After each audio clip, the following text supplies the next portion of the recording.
This was the story of the greatest king on the continent of Ares, our ruler surrounded by what could only be described as psychopaths. He remained undefeated until the moment of his death, and the people of the land came to call him the Mad King Mars. According to legend, the final words he left behind before his demise were simple and blunt, stating that he did not want to eat something that disgusting. That was where the story began. An attendant approached and brought food near him. Mars showed no interest in it. He stated that he had no appetite at the moment and allowed the attendant to leave. His name was Mars, the prince of a small kingdom located in a remote corner of the continent of Ares. As a prince, it would normally be assumed that he had access to luxurious and delicious meals. Anyone hearing his title would naturally imagine such comfort. The reality, however, was far different. At that very moment, Mars was eating monster meat simply to stay alive. In order to survive, he had been forced to escape the castle and hunt monsters in the forest, relying on their meat as his only safe source of food. This situation was not caused by a lack of food in the castle. There had always been more than enough meals prepared for him, as expected for a prince. The problem was that most of those meals were laced with poison. His kingdom was overflowing with corruption, and the prime minister, Gamorus, ruled like a tyrant behind the scenes. For reasons that were never made clear, Gamorus viewed Mars as an obstacle that needed to be removed and continued searching for ways to assassinate him. Even after cooking the monster meat, the taste remained awful. It was harsh and unpleasant, but eating it was necessary if he wanted to keep living. A quiet thought lingered in his mind as he endured another bite, wondering how long he would be forced to continue living this way. Just before he could take the next bite, a mysterious girl suddenly appeared behind him. Her presence was so sudden that it felt as if she had emerged from nowhere. She addressed him directly and expressed her intention of making him her pupil. Mars immediately stepped back and drew his sword. The sudden appearance troubled him, as he had not sensed her presence at all. The girl calmly observed him and remarked that he still had much to learn. At the same time, she pointed out that Mars possessed clear potential. She then declared that he was worthy to inherit her blade. Mars questioned the reasoning behind such a claim, unable to understand how she could arrive at that conclusion. The girl responded with a brief smile. In her view, the answer was simple. She believed he was worthy because he had been eating monster meat. Mars reacted with mild confusion at the explanation, struggling to process what he had just heard. The girl explained that by eating monster meat, a human could slowly absorb the strength of the monsters, though the process happened very slowly. She also pointed out that monster meat tasted terrible and was poisonous at the same time. Because of that, it was natural that ordinary people would never consider eating it. While listening to her explanation, Mars found himself wondering who this person was and what she was suddenly talking about. Mars explained that during the first few times he had eaten monster meat, he had thrown up. However, it was still less poisonous than the meals that had killed the poison tester assigned to taste his food. The girl reacted with confusion at the mention of the poison tester being killed. Although it was a matter that should have remained within the kingdom, Mars ended up explaining everything to her. He revealed that he was a prince. He spoke about how his mother had died and how his father, despite being the king, had never protected him. Because of the struggle for the throne, Mars had become a prime target for assassination, and nearly every meal served to him in the castle had begun to contain poison. The girl asked whether Mars had started eating monster meat because he was trying to escape the poisoned food prepared in the castle. She also pointed out that the monster meat itself was poisonous. Mars responded that it was not that bad. Once he had grown used to it, it would not kill him, though the taste was still terrible. In Mars's thoughts, the girl simply ignored his situation and did not show any sympathy toward him. Her attitude felt somewhat rude, yet in a strange way it helped him. The girl then remarked that the fact he had managed to get used to it made him quite remarkable. After that, she added that if he was still afraid of poison, he still had a long way to go. With that, the girl suddenly tossed something toward Mars. Mars asked what the object was. To him, it looked somewhat ominous, though he still expressed his thanks. Mars pointed out that she was giving something like that to someone she had only just met, and he wondered why she would go that far. He then asked who she actually was. The girl answered and introduced herself as Cassandra. Mars repeated the name Cassandra, and his eyes widened slightly as realization reached him. He clarified whether she was that Cassandra, the one known as the Red Demon Sword Cassandra. Cassandra acknowledged that people did call her by that name, though she did not particularly like being referred to as the Red Demon. The Red Demon, also known as the Beast, was a battle-crazed warrior. She was widely known as a famous sword saint, a fighter who had defeated dragons and even evil gods. Mars formed a small smile as the thought crossed his mind that receiving a ring from someone like her must mean it was a powerful magic item. In his thoughts, he also considered that if Cassandra truly accepted him as her pupil, he would no longer have to worry about assassination attempts. With that expectation, he placed the ring on his finger. The moment he finished wearing it, Cassandra revealed that the ring was actually a cursed item that afflicted its user with poison. His mood immediately shifted after hearing that. Cassandra explained that this was the first test given by a master to her pupil. She expected him to prove that he could overcome the poison contained in the ring. Soon after, a sudden sensation tightened around his throat. Mars began to wonder what was happening as the feeling quickly worsened, and the thought that he might die crossed his mind. Cassandra calmly walked toward him and remarked that relying on items to deal with simple poison was pathetic. She wanted him to prove that he could conquer the poison from the ring. She explained that poison resistance could be learned by defeating poison itself. She also added that Mars would not be able to remove the ring unless he conquered the poison or died because of it. According to her, an ordinary person would die very quickly, but someone who regularly ate monster meat might be able to resist it. Mars quickly realized that Cassandra was dangerous. That became his first clear impression of her as his master. She had made him wear a poisonous object while he had been trying to avoid poison all along. The situation felt almost like a cruel joke. At the same time, inside the castle, an elderly man examined Mars and stated that the poison could not be healed. Even cure magic had no effect on it. Mars remained half dead for 3 days and 3 nights. Every doctor who tried to treat him eventually gave up on curing the poison. The situation grew so serious that rumors began spreading through the castle that Mars had finally succumbed to poison. In the end, however, Mars somehow managed to survive. After his recovery, people around him offered congratulations for overcoming the poison. Strangely, no one seemed to find it unusual that he had been poisoned in the first place. Mars's father reminded him that protecting himself was his own responsibility. In Mars's thoughts, that was hardly something someone would normally say to a person who had just recovered. At the same time, he admitted to himself that this time the poisoning had been entirely his own fault. Once he had recovered, Mars tasted the food that was served to him. He was certain that it contained poison, yet nothing happened after he ate it. He paused, surprised by the result. It seemed as if the effect of the poison had changed. Mars realized that he did not feel sick at all. At that moment, he understood that he had successfully conquered the poison. Mars had returned to eating normal food. He understood that it had not been easy, but the resistance he had gained against poison helped him greatly. One night, he went into the forest and informed Cassandra, his master, that he had successfully conquered the poison. Cassandra showed no surprise and made it clear that she had already expected him to accomplish it. With that achievement, there was no longer any need for him to worry about deadly poison. Mars felt sincere gratitude toward her. Soon after, Cassandra placed something on the ground and stated that she intended to give it to him. The items were bracelets infused with gravity magic. Once worn, they would double the weight of the person using them. At that moment, Mars began to think that Cassandra might actually be trying to kill him, since the previous trial had clearly not been the end of his training. Cassandra then asked whether he was still eating monster meat. Mars admitted that he had not done so for about a week.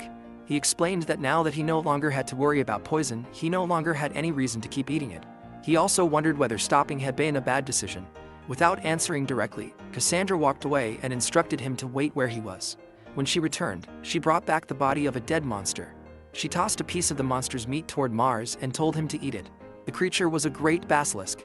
Cassandra explained that if Mars had truly conquered the poison from the ring, then he should also be able to eat that meat.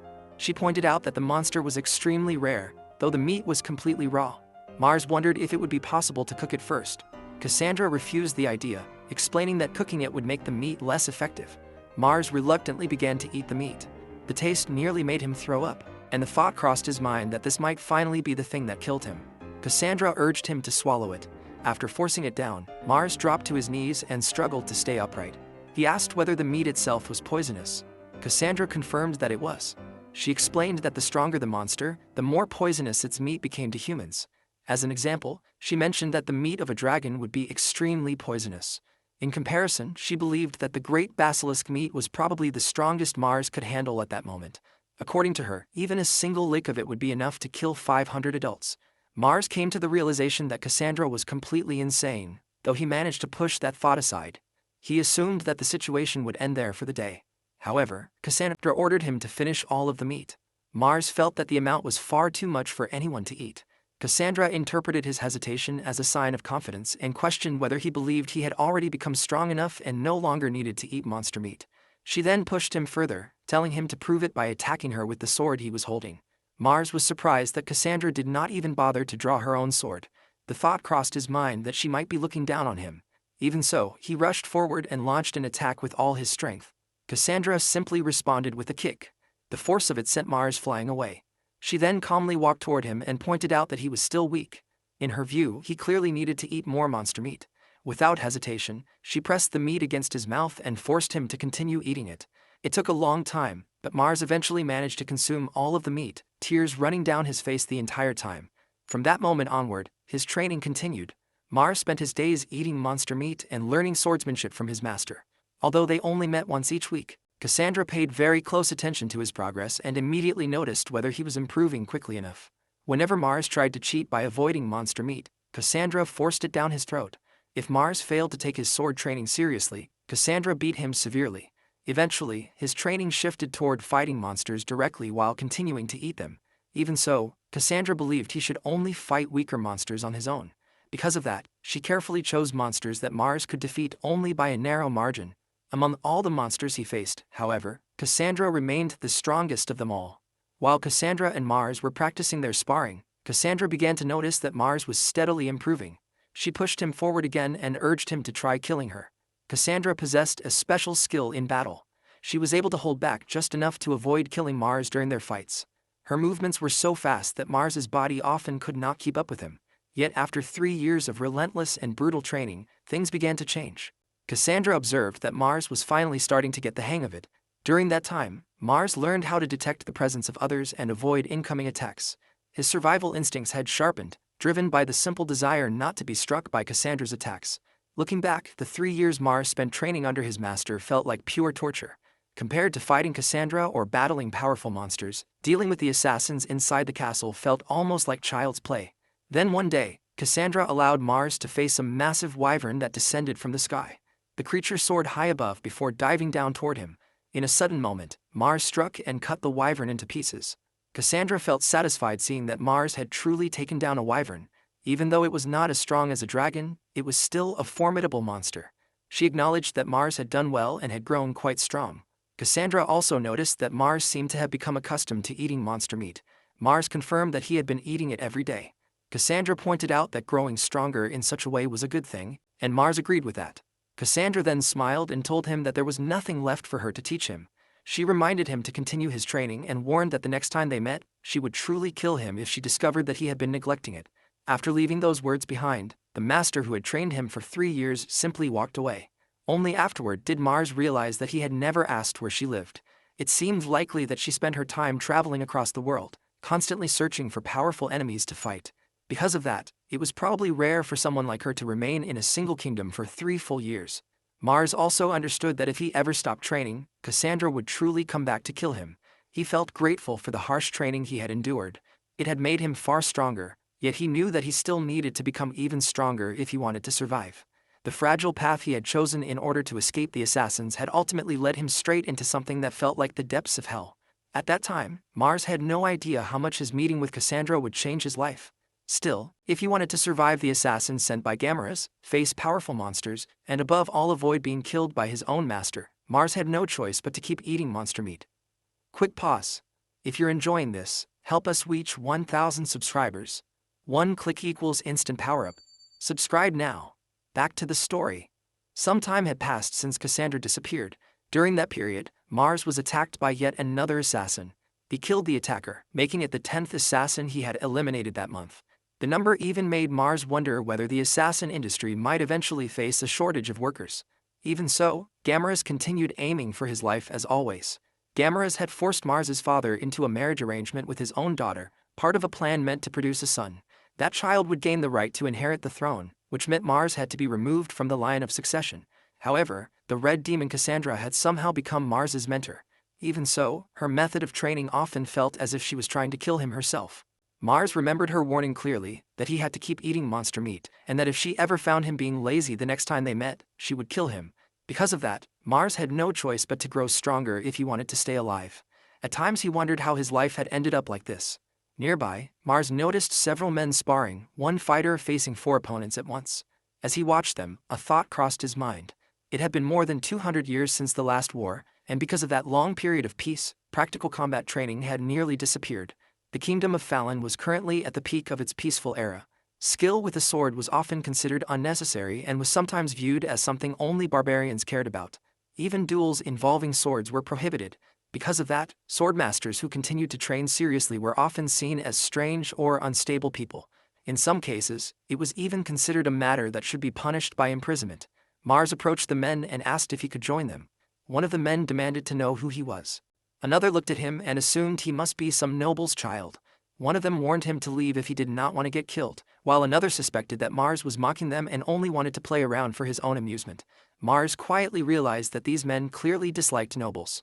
Among them, however, one man seemed to understand the situation better than the others and allowed Mars to train with them. The man warned him not to complain if he ended up dying. With that, the man named Ogma charged toward Mars. In the next moment, Ogma was thrown away by a single strike from Mars.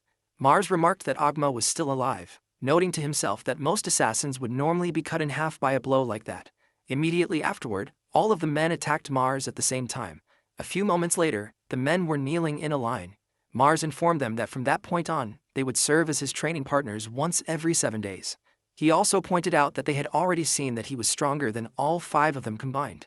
One of the men suddenly shouted in refusal. In his view, Mars only wanted to follow them around for entertainment. The man spoke angrily about how they already struggled just to secure enough food each day. That was not something a noble like Mars would understand, since nobles were used to eating good meals every day. The man demanded to know what Mars planned to eat that night. Mars answered that his meal would be red bone meat. The man reacted with confusion, but Mr. Ogma quickly pointed out that red bone meat was the flesh of a monster. He also noted that a red bone was not a monster that someone like Mars could defeat alone.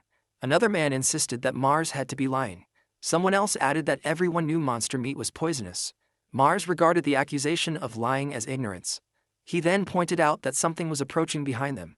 A massive blood bear appeared. The men immediately panicked and shouted in fear. Mars looked at the creature and quietly wondered whether it would make a decent meal for the next day.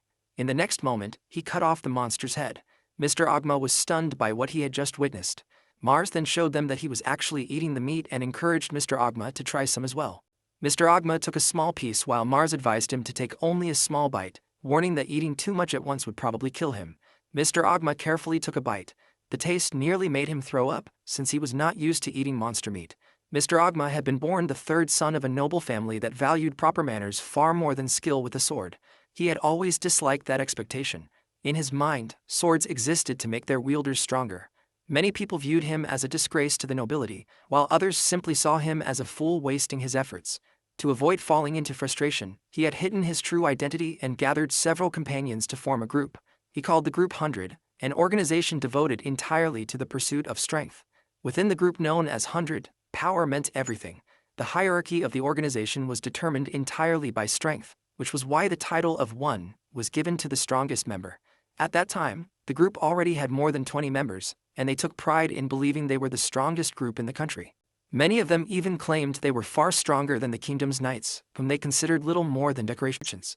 However, someone seeking far greater power had now appeared before them. Mars encouraged Mr. Ogma to continue eating monster meat. After Mr. Ogma finished, Mars explained that blood bear meat was still too strong for him.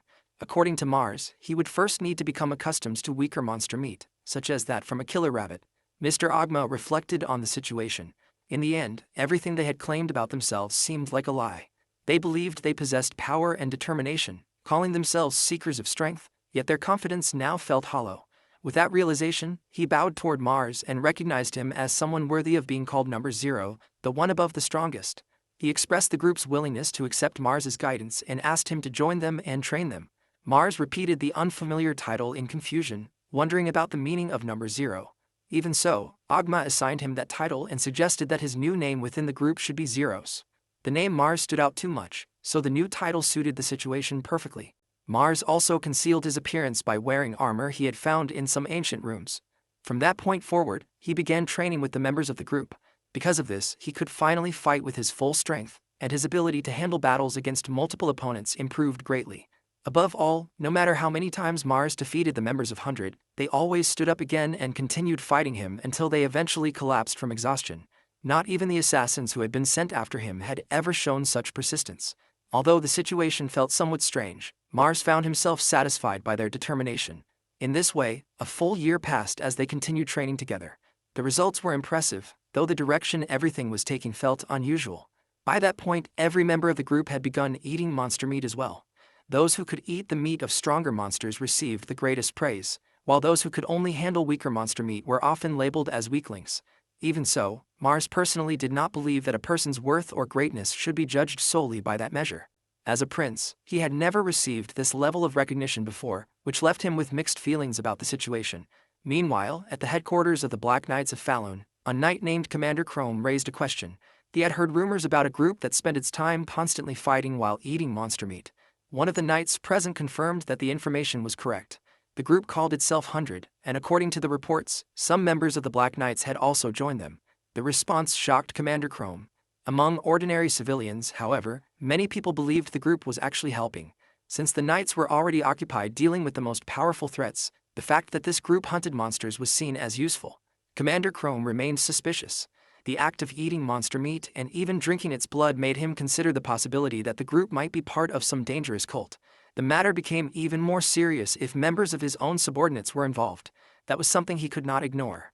Because of that, Commander Chrome decided to personally investigate the actions of the group known as 100. If the organization was attempting to bring chaos to the country, he intended for the Black Knights to deal with them directly. At the same time, somewhere within the forest, one of the members of 100 was preparing to teach a newcomer how to hunt monsters. He reminded the new members not to push themselves too far. The man with the mohawk hairstyle advised the newcomers to eat monster meat slowly and in small amounts. While secretly observing the scene, Commander Chrome realized that the situation looked very different from what he had imagined. He could not even tell who the individual members were, and he wondered why the organization allowed almost anyone to join. The man with the mohawk soon approached Chrome and commented on his sword skills. From his perspective, someone with that level of ability could immediately participate in the ranking battles within 100. He also explained that the group's most important rule was the consumption of monster meat. Even someone strong would be considered lacking in determination if they were unable to eat it. The man with the mohawk handed a piece of monster meat to Chrome and pressed him to eat it. He explained that the taste might be unpleasant, but once someone became used to it, the body would definitely grow stronger. Chrome wondered whether it was truly necessary to eat monster meat. Yet as he forced himself to take a bite, he reflected that it hardly mattered anymore since he had already come this far. The taste nearly made him throw up. The man with the mohawk burst into laughter and remarked that he had reacted the same way when he first tried it. At that moment, Chrome considered the possibility that the man might have recognized his true identity and could even be trying to poison him. In Chrome's mind, there was little doubt that a group willing to eat such things must surely be some kind of evil cult. He decided that he would simply wait until he gathered enough evidence, and once that happened he would personally subdue them all. Then a full year passed. Chrome's body had grown noticeably more muscular. He had come to realize that monster meat was truly remarkable. His body felt stronger and more energetic, and his overall strength had clearly increased. Within 100, the members hunted monsters every night. They consumed all of the meat they gathered, and afterward they engaged in serious duels with one another until someone collapsed. Chrome reflected on how he once questioned his own sanity during the early days. Yet the act of pursuing strength alone had become so powerful that it now felt almost pleasurable. His thoughts often turned to the man known as Zeros, the one who stood at the very top of 100. That man felt like an existence far beyond reach. Zeros possessed techniques such as the Sonic Blade and the Magic Barrier, legendary skills that were once said to have been used by the hero who founded the country. As if that were not enough, Zeros shared those skills freely with others. Chrome realized that Zeros never held back his guidance from anyone who sincerely sought greater power. The thought made Chrome wonder how someone like Zeros could possess such a noble spirit. Because of that, the idea of subjugating 100 now felt almost like an act of blasphemy. Within that place, Chrome felt that he had finally found the true reason to keep living. Meanwhile, back at the castle, Mars walked through the hallways while listening to the many rumors that had recently begun circulating about 100. Within the castle, some people described the group as nothing more than barbarians who spent their time hunting monsters. Among the common people, however, they were often seen as allies who helped eliminate dangerous monsters. The opinions of nobles and ordinary citizens seemed sharply divided. Compared to living as a prince whose life was constantly under threat, Mars honestly felt that spending time as Zeros within 100 was far more enjoyable. Inside the throne room, Mars was asked whether he knew about a group known as 100. Recently, rumors had spread about a strange and dangerous organization that fought among themselves and ate monster meat. Some people even described it as a mad cult. Mars responded that the description sounded questionable and wondered where such information had come from. The one speaking to him was Gamorous, the very man who had long been targeting Mars's life. Gamorous then stated that Mars would eventually become the next king. However, he also pointed out that Mars's record as a prince had been rather poor. Because of that, Gamorous presented a suggestion. He proposed that Mars should subjugate the group known as 100. If Mars managed to defeat them, there would be no doubt that he would be recognized as the rightful successor to the throne, both within the kingdom and beyond its borders. Gamera's also noted that Mars possessed excellent sword skills. From Gamera's perspective, there was no one more suitable than Mars to deal with those so-called bandits. In his thoughts, Mars immediately realized the deeper meaning behind the suggestion. 100 had been gaining the support of the common people, and if he were the one to subjugate them, that support would likely collapse. To Mars, it seemed obvious that Gamera's was planning this as a form of revenge. Even Mars's own father continued to follow Gamera's commands. Gamera's asked Mars whether he could carry out the task. Mars calmly stated that he understood the request and accepted it. After leaving the throne room and walking through the hallway, Mars began thinking about the situation. Gamera's clearly intended to force him into a dirty role that would cause him to lose his standing. Even though Mars recognized the trap, he had no intention of letting Gamera's take advantage of him. Still, he wondered how he could resolve the situation. Nearby, a girl sat quietly on a chair. Mars noticed her presence. She remarked that it had been a long time since she last saw him. Mars immediately wondered who she was and how she had entered the royal hall without permission. Her position made it seem as though she had been waiting to ambush him. For a moment, he even considered the possibility that she might be another assassin. However, her presence carried a far more distinguished aura than that of a typical assassin. The girl then offered him her power, asking whether he wished to borrow it given the position he was currently in. At that moment, she addressed him by the name Zeros. Mars froze in shock, unable to understand how she could possibly know his identity as Zeros. Still confused, Mars wondered how she could possibly know him. The girl calmly revealed that she had expected him to forget and reminded him that she was Frau, his fiancée.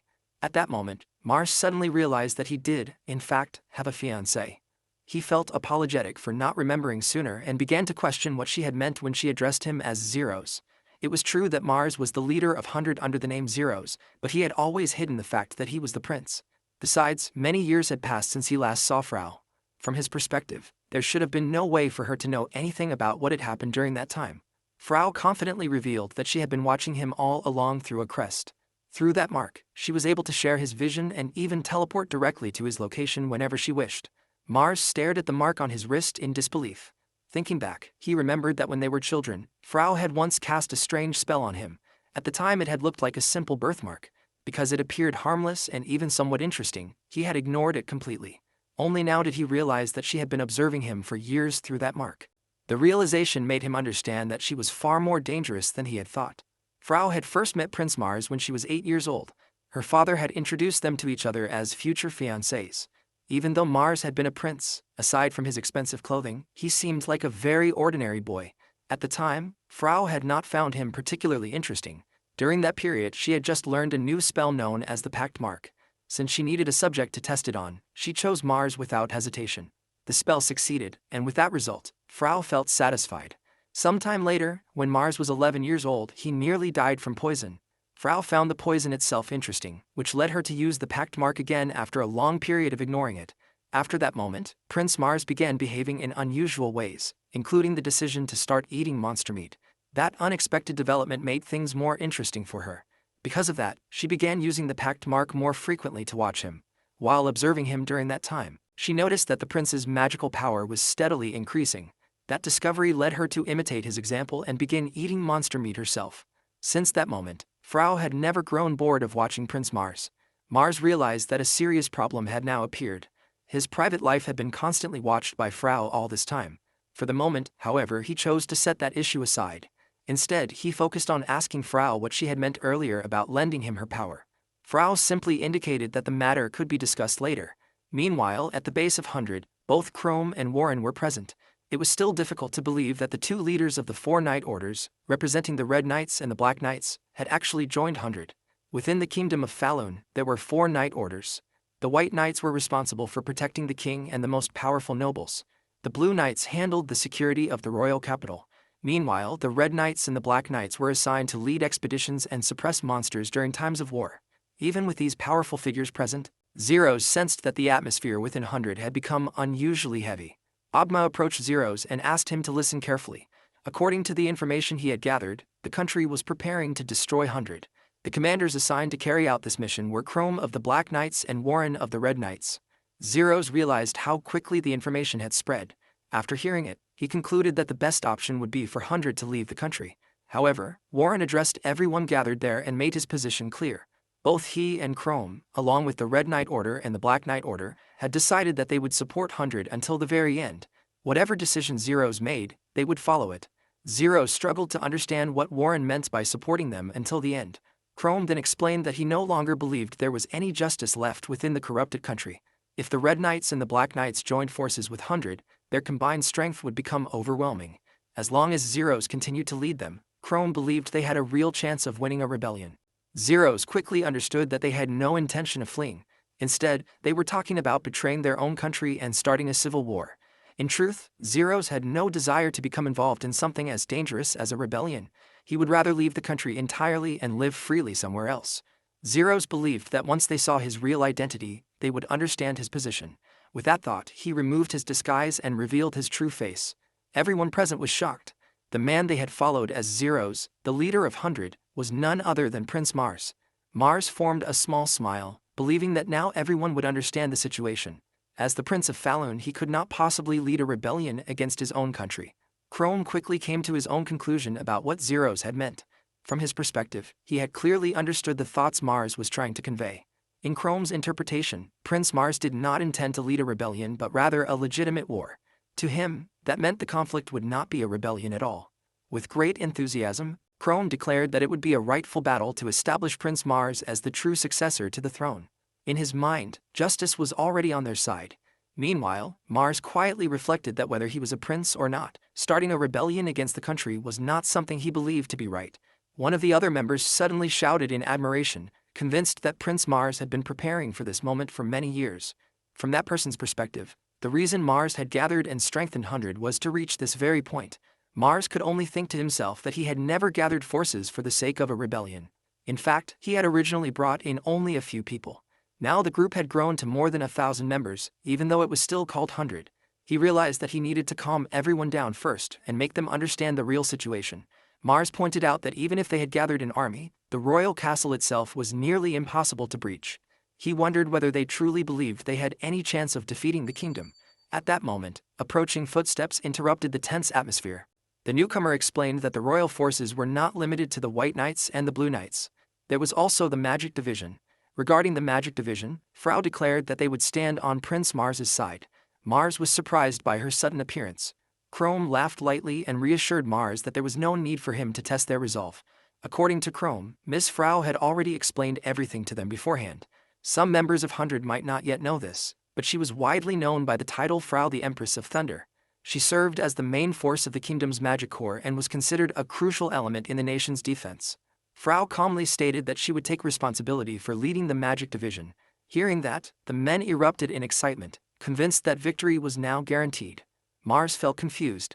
In his thoughts, he remembered that Frau had mentioned lending him her strength, but he had not expected things to go this far. It now seemed as if they had been planning to fight from the beginning instead of escaping. He could hardly believe how the situation had unfolded. The entire story was now moving toward a rebellion against his own country. Mars questioned why Frau was helping them so much. Even though their engagement had been arranged by their parents, he wondered whether it was truly worth taking such a dangerous risk for something like that. Frau explained that her actions up until now had not been worthy of someone in her position as his fiancé. Because of that, she intended to act as a proper fiancé from that point forward. The reason she had managed to increase her magical power to the level that earned her the title Empress of Thunder was because she had followed Mars's example and begun eating monster meat. At first, she had not shown much interest in Mars at all. Now, however, she found herself unable to imagine breaking their engagement. A person whose life constantly hovered near death had become something she found deeply fascinating. Frau expressed that she wanted to continue watching over him and that she was glad he was her fiancé. At that moment, one of the members shouted with excitement, convinced that their victory was already guaranteed. They now had the commander of the Black Knights, Chrome, the commander of the Red Knights, Warren, and Frau, the Empress of Thunder. Alongside them were Agma and the entire force of 100, all led by Zeros, whose true identity was Prince Mars. Together, they believed they were ready to remove every corrupt noble in the country. Mars felt powerless to stop the momentum that had built around him. In his mind, this had become a group that could not easily be broken apart. Everyone appeared fully prepared to launch a rebellion against the kingdom. Their chances of victory were certainly high. Even so, Mars could not help but question the direction everything was taking. The situation seemed to be moving toward a path where he would have to fight. He also found himself wondering when exactly he had ever developed any interest in claiming the throne. Chrome declared that they were ready to sacrifice their lives for him. In their eyes, Prince Mars was the rightful heir to the kingdom of Falun. Around them, other members shouted in the name of justice, determined to ensure that their rebellion would succeed. Mars reflected on the moment when he had first been ordered to destroy 100. At that time, he had only two choices before him: to flee or to rebel. Now there was no turning back. He had never intended to begin a rebellion, and he had never desired the throne. His only wish had been to survive. For so long he had lived without allies, facing everything alone. Now people stood beside him.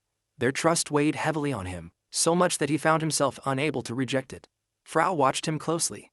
She understood that Mars had now become a threat to the kingdom, yet for reasons she could not fully explain, she found herself unable to look away from him.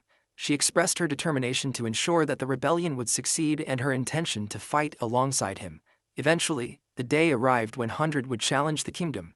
A knight standing behind Mars noticed the tension in his posture and commented on it. The knight wondered if Mars felt nervous, considering that it was his first time facing such a situation. The knight reassured him that the battle itself could be left to the commanders of the Black Knights and the Red Knights. According to him, Mars's noble duty was simply to defeat Zeros, the leader of 100. If he failed to do so, the consequences would be severe. The White Knights were largely made up of the children of powerful nobles, many of whom were closely tied to Gamorous. Rather than protecting Mars, they were more likely to betray him. By forcing him into a direct confrontation with Zeros, they hoped he would fall. Soon, Chrome and Warren approached and asked Prince Mars whether they were ready to advance. Chrome requested a brief moment of Mars's time before the battle began. However, the commander of the White Knights immediately intervened, insisting that they wait.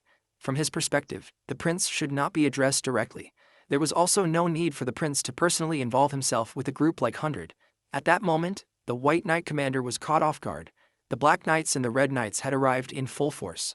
To him, the members of 100 were nothing more than commoners pretending to be knights. Treating them as equals felt disgraceful, as if the honor of their order had fallen into shame. Meanwhile, Mars noticed the eagerness in Chrome and Warren. Seeing their determination, he realized that he had no choice but to strengthen his own resolve. Mars then addressed all of the troops gathered before him and declared that their true enemies were inside the capital. The White Knight commander was stunned by the statement and struggled to understand what Mars meant. From his perspective, the enemy was supposed to be 100. Before any further reaction could follow, Mars moved his sword. In a single motion, he struck the man's head. The members of 100 watched in astonishment at what they had just witnessed. The strike was executed with remarkable precision, a clean and flawless cut delivered with masterful skill. Afterward, Mars turned his attention to another White Knight. He pointed out that regardless of how the battle ended, the White Knights had intended to kill him anyway. The knight reacted with visible shock upon realizing that Mars had discovered the truth.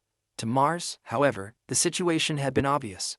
At that moment, Chrome stepped forward and cut off the man's head as well, remarking that the outcome no longer surprised him. Another White Knight quickly begged for his life, insisting that he had never intended to assassinate Mars. He claimed that the decision had not been his own and that he had simply been following orders from the deputy commander. Chrome looked down on him with clear disdain. A knight who behaved in such a cowardly manner, in his view, could never protect the kingdom. As long as men like that remained alive, there would never be real peace. With that judgment, Chrome cut off his head. Soon after, the remaining White Knights were also slain. Chrome remarked that the White Knights had completely tarnished their honor. Then he urged Mars to move forward, declaring that it was time to bring true justice to the corrupted kingdom. Mars quietly reflected that Chrome's loyalty felt deeply sincere, though the intensity in his gaze was somewhat overwhelming. Warren then pointed out that they were likely being watched. Mars already understood that. From that point onward, everything would depend on speed. Mars urged them to hurry toward the royal capital. At the city gate, one of the White Knights announced the arrival of the prince and ordered the gates to be sealed. Before the command could be carried out, Sir Bled of the Blue Knights struck the White Knight down and ordered the gates to be opened. The Blue Knights declared their loyalty to Prince Mars. Mars recognized Sir Bled and acknowledged his efforts. Sir Bled explained that the Blue Knights were responsible for maintaining order in the capital, and for that reason they had chosen to stand with their prince. As they entered the capital, the members of 100 had already begun clashing with the White Knights. During the battle, one of the White Knights recognized Ogma. The knight mocked them and spoke as if he intended to demonstrate what true swordsmanship looked like. Ogma responded with clear contempt toward that claim. From his perspective, the idea of calling that real swordsmanship was laughable. Instead, he declared that 100 would show them what true swordsmanship truly meant. As Ogma struck down the White Knights before him, he made it clear that the battlefield was not a place for showing off. It was a place where survival decided everything. Ogma reflected on what true strength really meant. In his view, real power was the ability to crush the enemy completely. Ideals and noble words would not protect anyone on the battlefield. Violence could not simply be stopped through brute force alone. One of the White Knights admitted that there was truth in those words. From his perspective, 100 were nothing more than thugs. Mars quietly thought that the statement was sadly accurate. The White Knight then pointed out that they still had the mage core on their side. Once the mages joined the battle, the situation would become far more dangerous. Meanwhile, inside the mage tower, Frau's father summoned her and reported an urgent situation. News had reached him that Mars had begun a rebellion. In response, Frau made a request of her father. She asked him to step down from his position and pass the family title to her. Her father reacted with confusion. He tried to confirm whether she truly meant for him to give up his title. He also pointed out that he was not old enough to retire and that the position of head of the family was not something that could be given to a woman. Frau began preparing a spell. Her father questioned what she intended to do. At that moment, Frau released a powerful lightning spell that struck the other mages present. As she spoke, she described the sequence of attacks. First came the shock. Those who survived would then face lightning. Those who endured the lightning would be met with an explosion. Anyone who survived the explosion would then face dissolution. The mages immediately begged her to stop. Frau turned to her father once more and asked him again to surrender the family title to her. She pleaded with him to grant his daughter's request just this once. Outside, one of the members of 100 began to wonder what was happening. He questioned why the mage corps had not yet joined the battle and speculated about whether Frau might have done something. Soon after, Gamers appeared. He called out to Prince Mars and remarked on the unexpected situation, noting that he had never imagined Mars would end up leading a rebellion. Gamers then declared that Mars's path toward the throne would end at that moment. Speaking in his own name, he proclaimed that Mars's life was now forfeit. Immediately afterward, a group of fighters stepped forward and blocked Mars's path, preparing themselves to confront him. The group of adventurers stepped forward and declared that they had come to end Mars's life. Mars's father called out to him. As Mars looked at him, a quiet thought crossed his mind. His father had never once investigated the death of Mars's mother. It seemed likely that he simply did not care about the outcome of the conflict, as long as he himself remained safe. Suddenly, a mage cast a gravity spell on Mars. Even under the spell, Mars remained calm. Gamera confidently declared that Mars would no longer be able to move.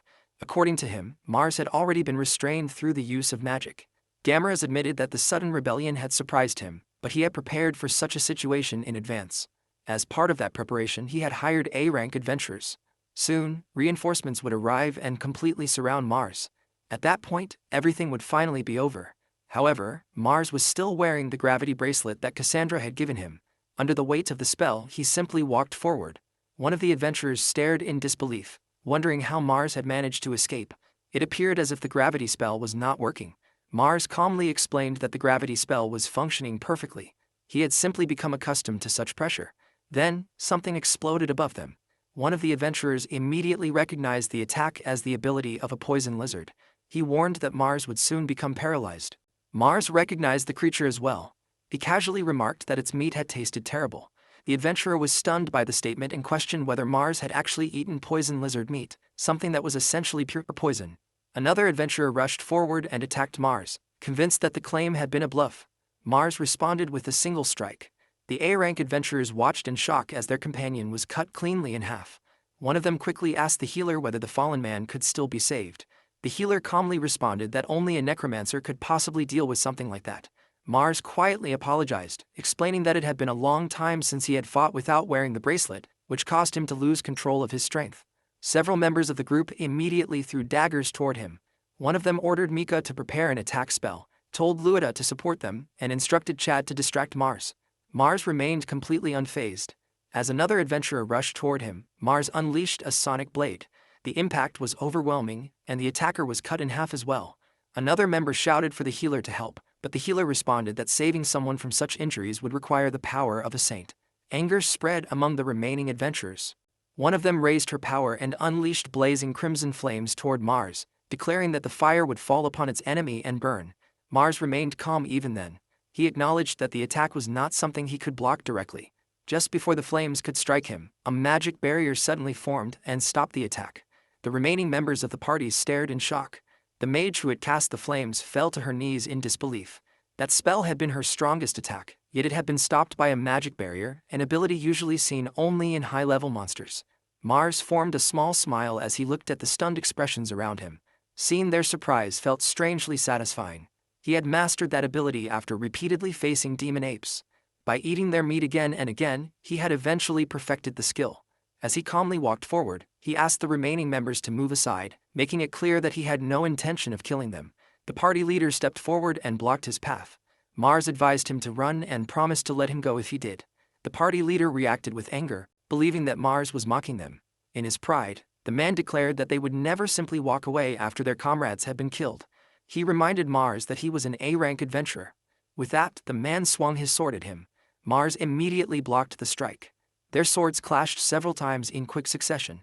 During the exchange, Mars realized that the party leader was a skilled swordsman. For a brief moment, it seemed possible that the man might even be able to keep up with him. Then Mars delivered a powerful kick. The force of the blow sent the party leader flying into a wall. The man stared in disbelief, struggling to accept that he had been defeated by a simple kick. The thought crossed his mind that Mars might be more like a monk than a swordsman. Mars reflected that his master had always fought in that manner, and because of that influence, he had learned to fight the same way. After that, Mars turned his attention toward Gamorous. He pointed out that Gamorous was now the only one left. For the first time, Gamorous showed clear signs of fear. In his thoughts, he began to question how everything had reached this point. He had dedicated his entire life to the kingdom, believing that everything he had done was for the sake of its people. 15 years earlier, the kingdom had been in chaos, and the former queen had been responsible for that turmoil. At that time, Gamorous had convinced the king to carry out a coup in order to save the kingdom. Since then, he had worked tirelessly with the nobles. Step by step, he had improved the country while carefully keeping the nobility under watch. For him, ruling the kingdom required accepting both its virtues and its corruption in order to maintain balance. Yet throughout all of his plans, Prince Mars had always been an obstacle. Eventually, Gamorous believed that certain nobles would try to use Mars as a political puppet. To prevent that from happening, he had concluded that Mars had to be eliminated. Even though Mars himself had been innocent, Gamorous had arranged poison, traps, and assassins to remove him. Yet somehow Mars had survived every attempt. Despite having no allies and no protection, he had endured it all. At that moment, Ogma's voice rang out nearby. He announced that it was the end for the nobles, declaring that they had already crushed them all. He also pointed out that Gamorous was the only one left. Mars was surprised to hear that every noble had already been defeated. The thought quickly crossed his mind that if 100 had truly killed all of the nobles, then the question of how the kingdom would be governed remained unanswered. Meanwhile, Gamorous wondered whether Prince Mars and Zeros were actually the same person. The idea troubled him deeply. It suggested that Mars might have been building his own faction all along, preparing for this very day. Mars, however, quietly doubted that 100 could truly rule a kingdom. In the end, he began to think that perhaps it would be better to simply leave the throne to his father. Mars then turned his attention toward his father and brought up the matter of the throne. His father reacted with visible fear and immediately indicated that the throne belonged to Mars. Mars then asked whether there was anyone present who actually understood how to govern a kingdom. Hearing this question left Gamorous in disbelief. Mars called Gamorous forward and placed him in charge of handling the kingdom's affairs. The decision surprised Gamorous. In the days that followed, the kingdom returned to order far faster than anyone had expected. Soon afterward, a wedding ceremony was held. Mars's bride was, of course, Frau. Frau had earned the trust of many people through her courage during the Civil War. Even so, she soon revealed a new interest. Her next goal was to attempt a summoning ritual that required human sacrifices. Hearing that idea made Mars quietly question whether it was truly acceptable for her to become queen. Meanwhile, Ogma and the other members of 100 spent a great deal of time lecturing Mars about his decision to place Gamorous in charge. Ogma expressed his anger openly, reminding everyone that Gamorous had once attempted to assassinate Mars and had been responsible for the entire situation. Chrome also questioned Mars's choice and asked whether he truly intended to leave Gamorous in control of the kingdom's affairs. Mars then raised a simple point. If Gamorous were not placed in charge, who else would manage the politics of the kingdom? The members of 100 were completely devoted to the belief that only the strongest were worthy. Because of that mindset, it was clear that none of them were suited to govern a kingdom. Since that decision, Gamorous had worked without rest. At one point, Gamorous expressed his loyalty toward Mars, recognizing him as a king above all kings. He declared that he would serve Mars with his life and carry out his duties faithfully. After some time had passed, Chrome formally proclaimed the coronation of the new king. Mars was crowned King Mars. People declared their glory to King Mars and expressed their hope that his reign would bring peace and prosperity to the kingdom. The members of 100 also pledged to follow Zeros wherever he chose to lead them. In truth, Mars had only ever wanted to survive. Yet somehow, the act of eating monster meat had led him all the way to the throne. Now, as King Mars, The question remained of how he would begin rebuilding the kingdom, and beyond that, no one yet knew what awaited him next. Sometime later, Agma approached Tsuita, the cleric healer, carrying a cleanly sliced-off arm and asking her to take care of it. Tsuita was shocked at the sight at first. After some time passed, she managed to reattach the arm successfully. Agma reacted with clear satisfaction and proudly praised her, considering her their reliable older sister and recognizing her as a true A-rank cleric of remarkable ability. At that moment, a ranking match was taking place in the arena. The fight was between Agma, who held the first rank, and Bruno, who was ranked 5th. Both were members of 100, battling each other in the arena's official ranking matches. During the fight, Agma, clearly the stronger of the two, cut off Bruno's right arm with a single strike, leaving the battle in that brutal condition. Watching from the side, Mars thought that the spectacle was rather gruesome. He wondered how things had even reached this point. After he had ascended to the throne, Gamaras had thrown himself into his duties with almost unsettling dedication. By seizing the wealth and assets of the nobles, the kingdom's finances had improved drastically. Even so, Mars had not yet rewarded the members of 100 for the support they had given during the rebellion. Then an idea suddenly came to him. He decided that they should build an arena. The old training grounds were far from ideal, and providing a proper arena as a reward for 100 would surely make everyone happy. When Mars presented the idea, Gamaras asked whether the arena was meant to become a public spectacle. Mars indicated that the idea was something along those lines. Gamaras then asked if Mars intended to turn the ranking battles into a national attraction. Mars wondered if that meant making it a government project where spectators would pay admission fees. Gamaras clarified that it was not exactly what he meant. Mars questioned that response, and Gamaras paused as if realizing something. In the next moment, Gamaras enthusiastically concluded that the true idea must be gambling. Mars was confused by the assumption, since that had not been his intention. However, Gamaras continued with growing excitement. By allowing people to place bets on the ranking matches of 100 and turning the arena into a national enterprise, the kingdom could create a powerful new source of revenue. Falun was a poor nation, and it lacked a strong main industry. To Gamaras, the plan seemed brilliant. He even began to believe that Mars had foreseen this outcome from the very beginning when he first organized 100. Mars simply smiled and allowed Gamaras to continue with that interpretation.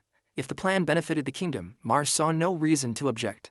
Gamaras grew even more enthusiastic, declaring that the arena would surely become one of the nation's greatest assets. He immediately began making arrangements to put the plan into action. Within half a year, the arena was completed. Thanks to the introduction of gambling on the ranking battles, the kingdom's revenue more than doubled. Elsewhere, another scene unfolded. A member of 100 named Aaron rushed in while carrying his injured friend. The man had a sword stabbed directly through his chest. Aaron desperately asked for help from Tsuita, the A-rank cleric. After examining the situation, Tsuita pointed out that a sword was still lodged in the man's chest. From her perspective, the man was already a corpse. She stated that saving him was impossible and then questioned why Aaron had stabbed his own friend if he truly cared about him. Aaron insisted that Tsuita was the only person capable of healing his friend and that there was still time to save him. Tsuita maintained that the situation was hopeless. Aaron, overwhelmed with desperation, cried and admitted that he did not know what he might do if Barry failed to return to life. At that moment, Agma arrived and told Aaron to calm himself. He then turned to Tsuita and insisted that everything would be fine if she simply brought Barry back to life. Agma raised his voice and warned that if she refused, no one could predict who might die next. He pressed the matter further, making it clear that she already understood the consequences. According to him, if she revived Barry, the situation would be settled. The men around them began crying and pleading with Tsuita, urging her to bring Barry back. Moved by the desperate situation, Tsuita offered her prayers with great effort. In what seemed like a miracle, Barry recovered. The men reacted with relief and admiration, praising Tsuita as an incredible healer and recognizing her as a true A-rank cleric. Tsuita warned them not to cause trouble for her again. She made it clear that the next time such a situation happened, she would turn the dead into zombies and send the killers straight to prison without any arguments. The men quickly agreed. Not long afterward, Mars was called to make preparations for a special match. In his mind, he realized that he had little choice but to go. He confirmed that he would be coming. From that point onward, Mars had to continue fulfilling his duties as king. In the arena, contestants such as Agma received prize money for their victories. They earned significant rewards, fought in front of cheering crowds, and became figures admired by many. These days, the rankers of 100 were treated like celebrities, enjoying wealth, fame, and prestige. Against these rankers, Mars fought 10 matches every day. Agma encouraged Mars to show his full strength once again and requested that he remove the armlets he had worn during the rebellion. Mars often found himself constantly pressured to fight. At one point, he had suggested a system Anyone who won a ranking match would be granted a special match against him afterward. The idea had seemed clever at the time. Mars believed it would allow him to settle everyone's challenges at once and quickly silence their dissatisfaction. However, the result turned out differently. Warren mentioned that he had already earned his 5th special match. Aaron claimed that he had reached his 7th. Ogma proudly stated that he had fought 100 matches without missing a single one. In Mars's mind, he wished they would stop challenging him to special matches again and again. He wanted them to show at least some restraint.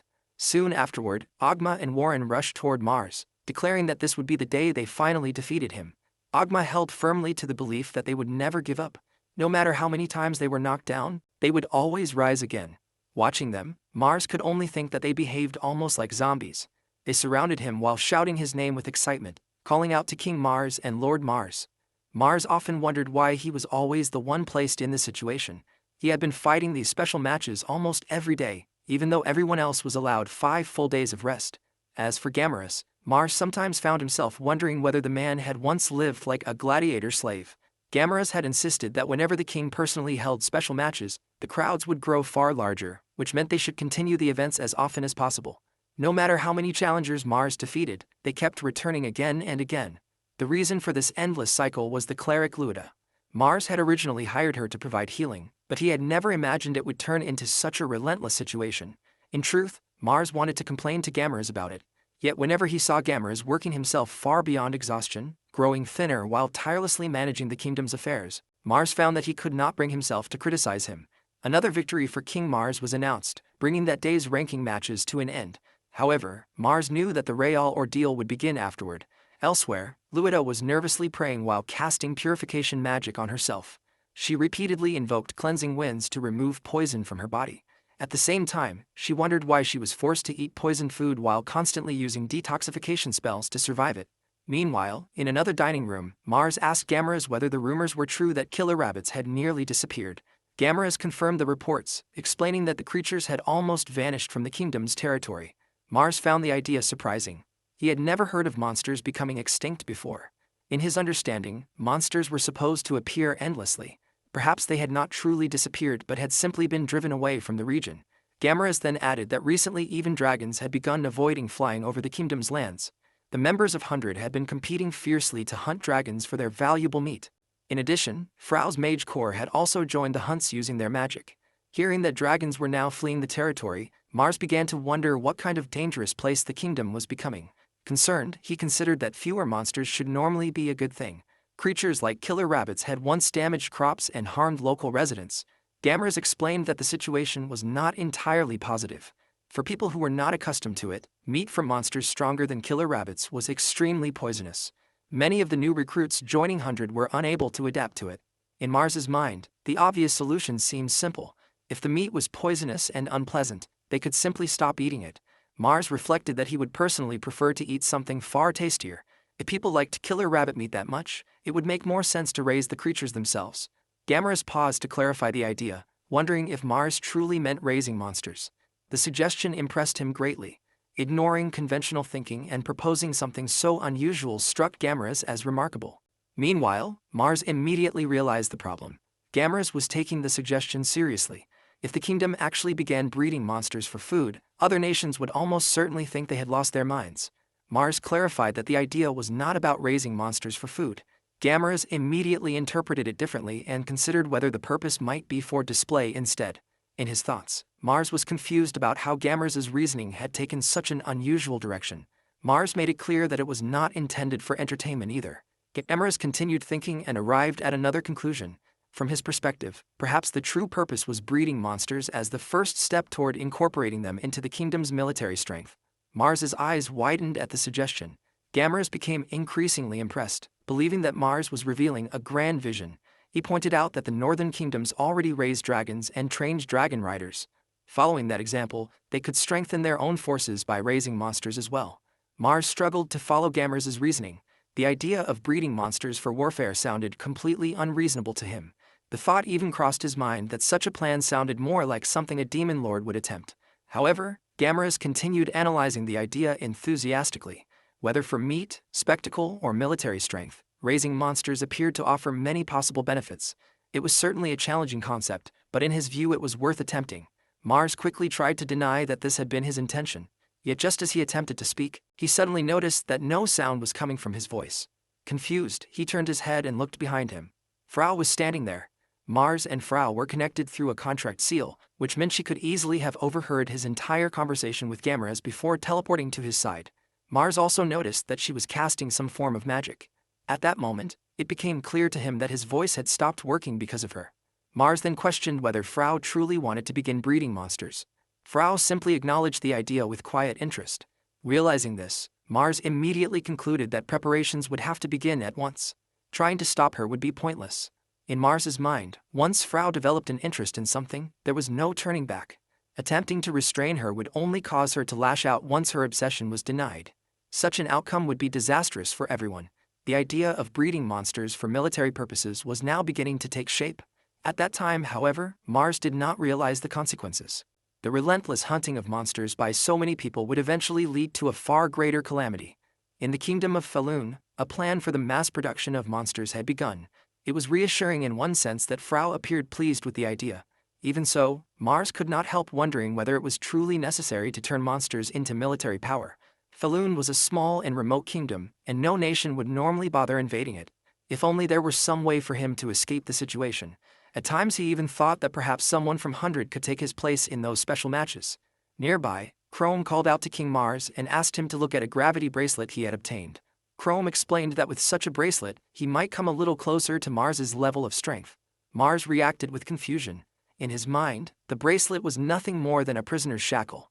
It had originally been created to prevent prisoners from escaping, a bracelet infused with heavy gravity magic. In some countries, criminals would receive one of these for free as punishment. The strange part was that these enthusiastic users were supposed to be the elite soldiers of Mars's own kingdom. Then again, Mars realized that he himself was hardly in a position to criticize them. Not long after, Frau presented Mars with a gift. It was another bracelet. She explained that she had created it herself and that enchanting it with a gravity effect 5 times stronger had been extremely difficult. The thought of 5 times gravity immediately concerned Mars. Magic of that level would require tremendous skill. Mars tried to insist that the bracelet he already wore, the one with 3 times gravity, was more than enough. In his mind, a 5-fold gravity effect would definitely interfere with daily life. Frau then looked at him seriously and mentioned the name Cassandra. She pointed out that Mars had been wearing items given to him by Cassandra and possibly other women. The comment left Mars visibly uneasy. Because of the contract sigil connecting them, Frau was always able to observe him. When it came to Mars, she could see almost everything. Even the existence of Cassandra, his master, had never escaped her awareness. In fact, Frau had been the only one who knew. The poison ring and the gravity bracelet with triple gravity that Mars wore now had both been gifts from his master. To be honest, their effects were rather unpleasant. Mars privately thought that a bit of jealousy from Frau could be somewhat charming. However, he truly wished she would not try to compete in this particular way. He suggested that if she wanted to give him a gift, something offering magical protection would be more suitable. A powerful enchanted item that could keep him safe would have been ideal. Frau, however, believed that strengthening her husband was the duty of a wife. In Mars's mind, he could not help wondering what kind of wife thought that way. Frau then looked directly at him, silently questioning whether he was rejecting the gift. Mars felt uneasy, realizing that he could not easily guess what she was thinking. At the same time, he knew that Frau genuinely worked hard for his sake. When others had suggested breaking their engagement, she had refused without hesitation. Even during the earlier rebellion, she had risked her life to stand beside him. Mars did not dislike Frau. Although she sometimes seemed to lack certain human emotions, she was still someone dear to him as his wife. In the end, Mars accepted the gift and agreed to wear the gravity bracelet she had made.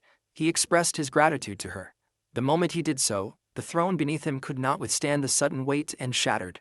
Not long after, inside the throne room, a guard approached and informed Mars that a messenger from the kingdom of Cadmea had arrived and wished to present a message. Cadmea was a neighboring country that also bordered the demon beast forest. Unlike Falun, it had a much longer history and was considered a higher-ranked nation. Both kingdoms struggled against the dangers of the demon beast forest, so maintaining diplomatic relations between them would normally be beneficial. Mars began reading the letters sent by the king of Cadmea. At first, he thought that this might finally be an opportunity to perform a proper duty as king. However, his expression soon turned uneasy. The letter was essentially a complaint. According to the message,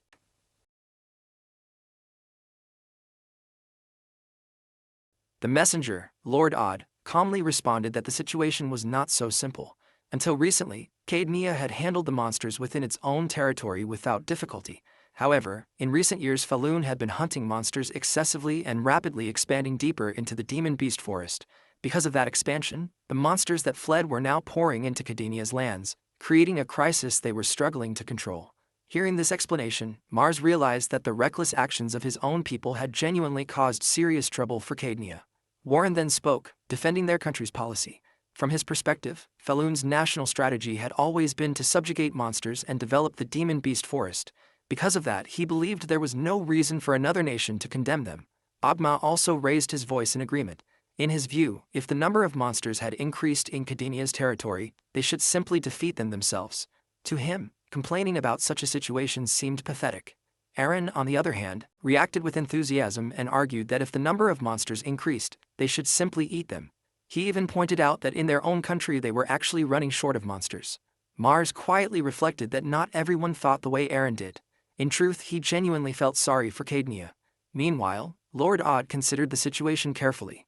From a diplomatic standpoint, he understood that the demand they had delivered was unreasonable. However, the king of Cadenea was extremely angry. As a diplomat, Lord Odd had no choice but to present those demands to Falun. In reality, all he wanted was to finish the matter and return home as quickly as possible. The presence of King Mars made him deeply uneasy. When Lord Odd looked toward Mars, the king responded with a smile that somehow felt unsettling. To Lord Odd, Mars appeared like an ordinary noble at first glance.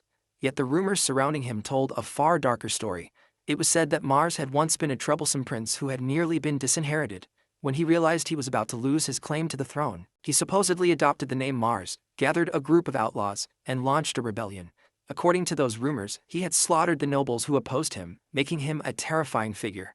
There were also stories claiming that he forced his followers to eat the poisonous flesh of monsters as a test of loyalty. After becoming king, he had even built an arena where his own subordinates were made to fight. To Lord Odd, the purpose behind all of this seemed simple: gambling, revenue, and entertainment. In his mind, King Mars was truly a mad king. Because of that reputation, Lord Odd believed there was no way Mars would accept the unreasonable demands from Cadenea. Gamras reacted immediately, declaring that the request was absolutely out of the question and that the matter was already settled. Then King Mars spoke. He announced that Falun would comply with Cadenea's request. The decision shocked everyone present. Mars reasoned that there were already countless people in his kingdom eager to hunt monsters. They were also earning enormous profits from the arena, so the task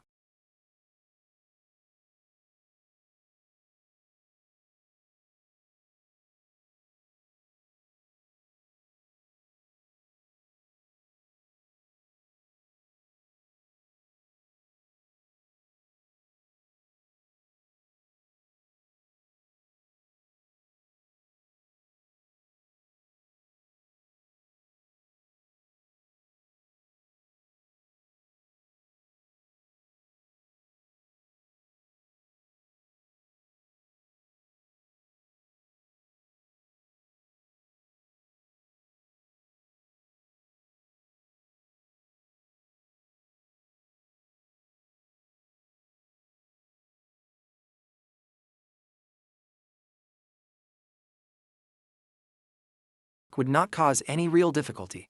Beyond that, maintaining good relations with a neighboring nation was simply the sensible choice. Chrome reacted with concern and urged King Mars to reconsider. From his perspective, accepting such a demand would make their kingdom appear weak in the eyes of other nations. Mars understood Chrome's point. In negotiations, appearing too soft could invite disrespect. However, the reality remained that Falun's own actions had created the problem in the first place. Beyond that, Mars had his own personal reason. In his mind, this situation presented a perfect opportunity to take Frau on a trip outside the kingdom.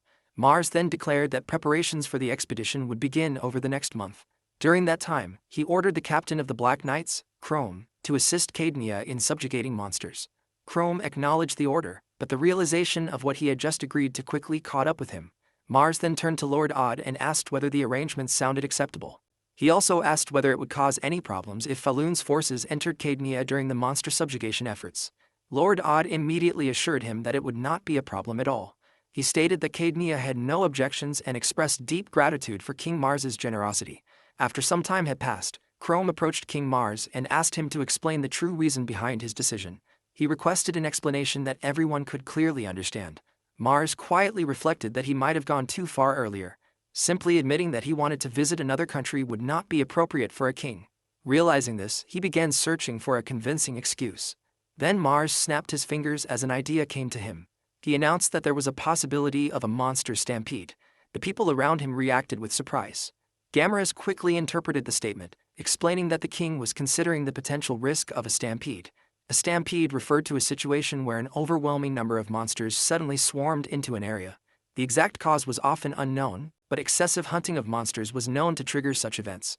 Recently, monster activity within Cadenia had been increasing. King Mars explained that if something provoked the monsters further, a stampede could easily occur. If such a disaster happened, the kingdom of Cadenia would suffer severe destruction. Gamera quickly grasped the reasoning and concluded that this must be why they intended to subjugate the monsters in advance. Hearing that interpretation, Mars felt relieved that his explanation had been accepted. If a stampede were to occur in Cadenia, it would also threaten Falun itself. In that sense, the expedition could be viewed as an act of national defense. Mars quietly found himself impressed with how convincing his excuse had become. King Mars then asked Chrome whether he now understood the reasoning behind the decision. Chrome expressed his understanding and stated that he now recognized the depth of King Mars's wisdom. Filled with determination, Chrome declared that the task of monster subjugation in Cadenia should be entrusted entirely to the Black Knights. He promised that they would carry out the mission without fail. Mars privately thought that they were becoming far too enthusiastic about the task, though at least their motivation was strong. 1 month later, the expedition finally began. Mars reflected that this journey would be his first trip together with Frau, and he found himself genuinely looking forward to it. By now, the monster subjugation efforts should already have been completed, and the king of Cadenia would likely be waiting to welcome them. However, Mars soon began to wonder why the operation had grown so large. He had originally expected something like a diplomatic envoy, mostly officials and scholars traveling together. Instead, the sight before him looked more like a full military campaign. At that moment, Ogma approached and informed King Mars that they had reached the capital of Cadenia, Mas. When Mars looked ahead, he was stunned by what he saw. The capital city of Cadenia was completely surrounded by monsters. The sight left him in disbelief. He had believed that the Black Knights had already exterminated them.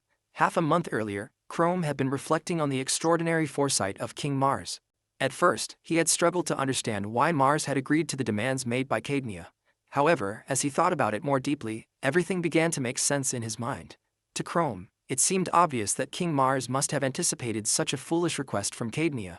In fact, Chrome believed that Mars had deliberately continued developing the demon beast forest precisely to provoke such a situation. From his perspective, Mars had never truly been worried about a monster stampede. Instead, he must have intended to use it as a strategic weapon. Chrome became convinced that the entire situation had been planned. By creating a stampede of monsters, Mars would gain the opportunity to bring Cadenia under his control. Following that belief, Chrome scattered a strange black liquid throughout the forest. Within the kingdom of Falun, research had been underway to discover methods for mass-producing monsters. One of their latest developments was this liquid. When spread across an area, it would attract monsters in large numbers, drawing them in like moths toward a flame. Chrome believed that once the liquid spread across Cadenia's lands, monsters would gather there in overwhelming numbers. Although such an event would devastate Cadenia, Chrome was convinced that King Mars had already accounted for this outcome. At the height of the stampede, Mars and Lady Frau would arrive and save the towns and villages under attack. By doing so, they would gain influence within Cadenia and establish a foothold in the country. Chrome laughed with admiration at what he believed to be Mars's strategy. To him, every move made by King Mars was flawless. In his mind, this battle would become the first step toward Mars's eventual conquest of the entire continent of Ares. With that conviction, Chrome celebrated the brilliance of his king. Back in the present, Ogma remarked that the Black Knights appeared to have executed the plan perfectly. Mars reacted with confusion, unable to understand what plan Ogma was referring to. Ogma seemed equally confused by Mars's reaction. Mars continued questioning what Ogma meant, insisting that the obvious course of action was simply to help Cadenia. Without hesitation, Mars issued an order. Every single monster surrounding the capital was to be exterminated. Mars wondered why monsters were attacking the royal capital of Mas. Chrome and his men were supposed to have already dealt with him. Regardless of the reason, there was only one thing that could be done now. Every last monster had to be wiped out. Even so, Mars noticed that there were still far too many of them. At the same time, he could not afford to be late for his meeting with the king of Cadenia. Nearby, Frau began reciting an incantation. Her spell called upon darkness beyond crimson, returning everything to the void. Black flames born from the depths of the underworld erupted outward. Mars observed the spell and thought that its power was extraordinary. He then ordered the Black Knights to take care of the monsters. However, he could not help wondering why the situation had grown so severe that even the capital itself was under attack. Soon after, someone approached him and expressed gratitude for his assistance. The man introduced himself as George, the captain of the knights responsible for guarding Moss. Mars considered the moment fortunate and immediately requested that Captain George arrange an audience with the king of Cadmea. At the same time, Mars quietly wondered how he was supposed to explain this disaster to the king. Captain George then delivered troubling news. He regretted to inform Mars that the king of Cadmea was not present. Mars reacted with surprise. George explained that after receiving reports of the approaching monster horde, the king had fled Moss together with the royal guard. Hearing this, Mars felt a sense of relief. At least he would not need to apologize directly to the king. In his mind, he thought that if the monsters were eliminated quickly, perhaps the king would overlook the situation when he eventually returned. Mars then asked whether monsters were also attacking other cities throughout Cadmea. Captain George confirmed that they were. Unfortunately, their forces did not have the strength necessary to contain the attacks. Mars immediately realized how serious the situation was. If the damage continued to spread, the compensation money they had promised would never be enough. He then stated that he understood the situation and declared that his forces would handle it. Captain George reacted with confusion, insisting that the kingdom of Falun should not go that far for their sake. From his perspective, Cadmea still had its pride to consider. Mars responded sharply, questioning whether they truly intended to sacrifice their own people simply to protect their pride. Hearing that, Captain George acknowledged that Mars's words were correct. Nearby, Ogma called out to King Mars to report that the monsters outside the castle had already been cleared. Most of the monsters that had managed to enter the city had also been dealt with. Captain George struggled to believe what he was hearing. To him, defeating that many monsters in such a short time sounded impossible. King Mars acknowledged their efforts and praised them for their work. At the same time, Mars quietly reflected that these were the kind of people who could drive monsters to extinction without a moment's hesitation. Soon after, the members of 100 began moving out to confront the monsters invading the rest of Cadmea. They intended to hunt them down completely and would not allow a single one to escape. Everything was done for the sake of their king. Not long before Mars and his forces arrived in Moss, the king of Cadmea had been struggling to understand how the situation had deteriorated so badly. Monsters had begun surrounding his entire nation, and to him it felt as if the kingdom was on the brink of collapse. He had originally intended to send a formal complaint to Falun and demand that they eliminate the monsters threatening Cadmea. Frustration filled his thoughts as he questioned what the soldiers of Falun were actually doing. They had claimed they would reduce the monster population. The coachman accompanying him confirmed that the Black Knights had supposedly gone to subjugate the beasts in the Demon Beast Forest. The king began to suspect something darker. Perhaps the Black Knights had set everything up deliberately. An even more troubling thought followed. What if the entire situation had been part of a scheme created by the kingdom of Falun from the very beginning? Those suspicions unsettled him deeply. Then a scream echoed from outside. The king stepped out of his carriage to see what had happened, only to be confronted by a horrifying sight. His men had been slaughtered. Confused and alarmed, he struggled to understand what was happening. At that moment, Chrome appeared before him. Chrome greeted the king politely and introduced himself along with his position. The king reacted with shock upon hearing that he was from the Black Knights. From his perspective, the Black Knights were supposed to be defeating the monsters. He questioned whether they were breaking the promise they had made. Chrome calmly explained that they had not broken their promise. According to him, the Black Knights had already eliminated a large number of monsters. By the time they had arrived, the invading monsters had already been greatly reduced. Still confused, the king asked why his country remained under attack. Chrome then explained one of the dangerous traits of monsters. The scent of slain monsters often attracted stronger predators. If extermination efforts were carried out half-heartedly, the result would simply invite even more monsters into the area. The king of Cadmea dismissed the explanation as nonsense. In his experience, there had never been any case where defeating monsters had caused a stampede. Chrome responded by revealing that there was another factor involved. He then produced a potion created by alchemists in their country. Chrome explained that the substance had the ability to attract monsters.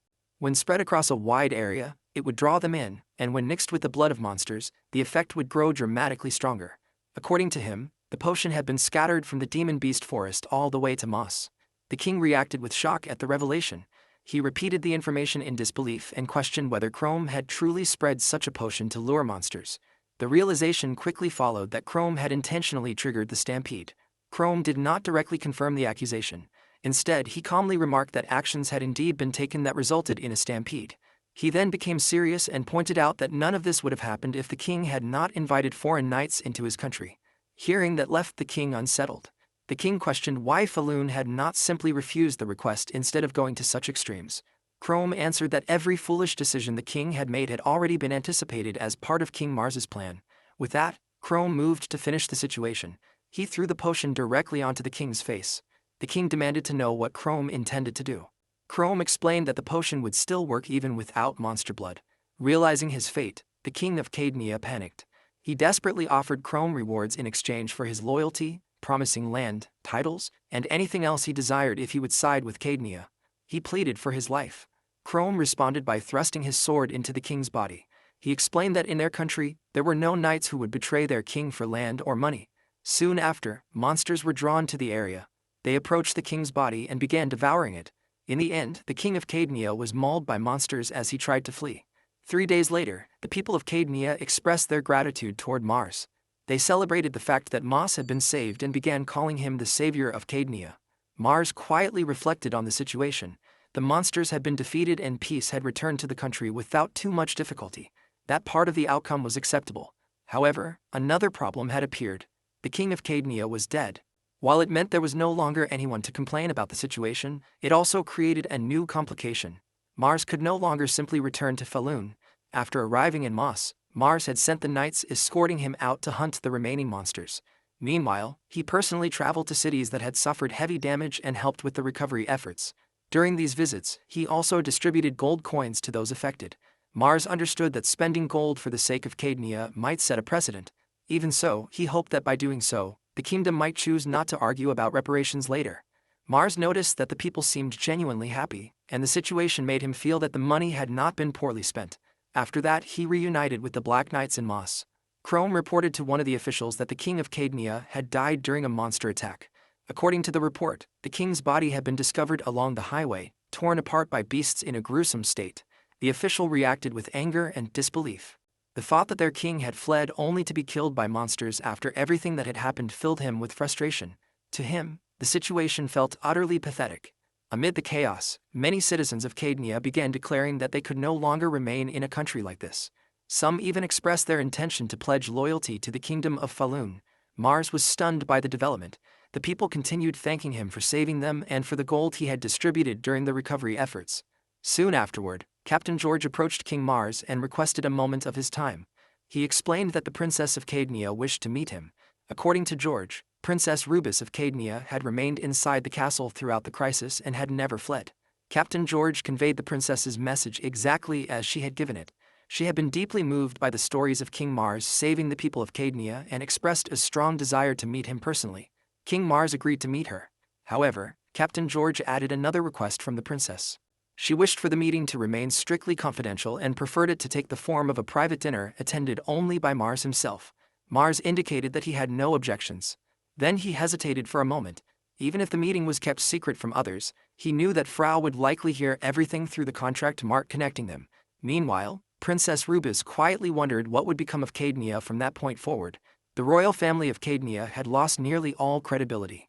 Their king had died in disgrace, and in the aftermath the people began praising Mars, a king from another nation. Stories spread quickly about how he had distributed gold throughout the disaster-stricken areas. Naturally, such generosity won the hearts of the people. As for the source of that gold, it was widely believed that it came from the reparations that the princess's own father had demanded from Falun. Princess Rubis reflected on the situation and noticed how neatly everything seemed to fall into place. Even so, she could not ignore the feeling that the events were almost too perfect. Falun had agreed to those reparations far too easily. From the beginning, that decision had felt unusual. She began to wonder whether everything had been a carefully staged performance by King Mars. Perhaps he had turned Cadenia's demands against them and then triggered the monster stampede himself, using the chaos as a pretext to invade. In her thoughts, King Mars appeared as a cold and calculating figure. Even if she were to shout that the entire situation had been Falun's plan, she realized that there was no concrete proof. Without evidence, her accusation would only sound like a desperate excuse from a disgraced royal family. And even if proof somehow existed, the reputation of Falun's generosity and strength had already spread everywhere. The people would likely refuse to believe it. King Mars was known for both strength and strategy, and little by little he was winning over the hearts of the people. Yet Princess Rubis believed she alone understood the truth. Behind his back, some people referred to him as the Mad King. To her, that title felt appropriate. She considered the possibility that if King Mars truly took control of Cadnia, it might lead to terrible consequences. Perhaps she was the only one who could see that danger now. For the sake of her kingdom and its people, she concluded that she had to act. After all, she was the princess of the nation. With that resolve, Princess Rubis decided that she would be the one to take King Mars's life. Meanwhile, inside the castle of Cadnia, a raised voice questioned the idea of assassinating King Mars. Lady Rubis confirmed that the plan was indeed to eliminate him.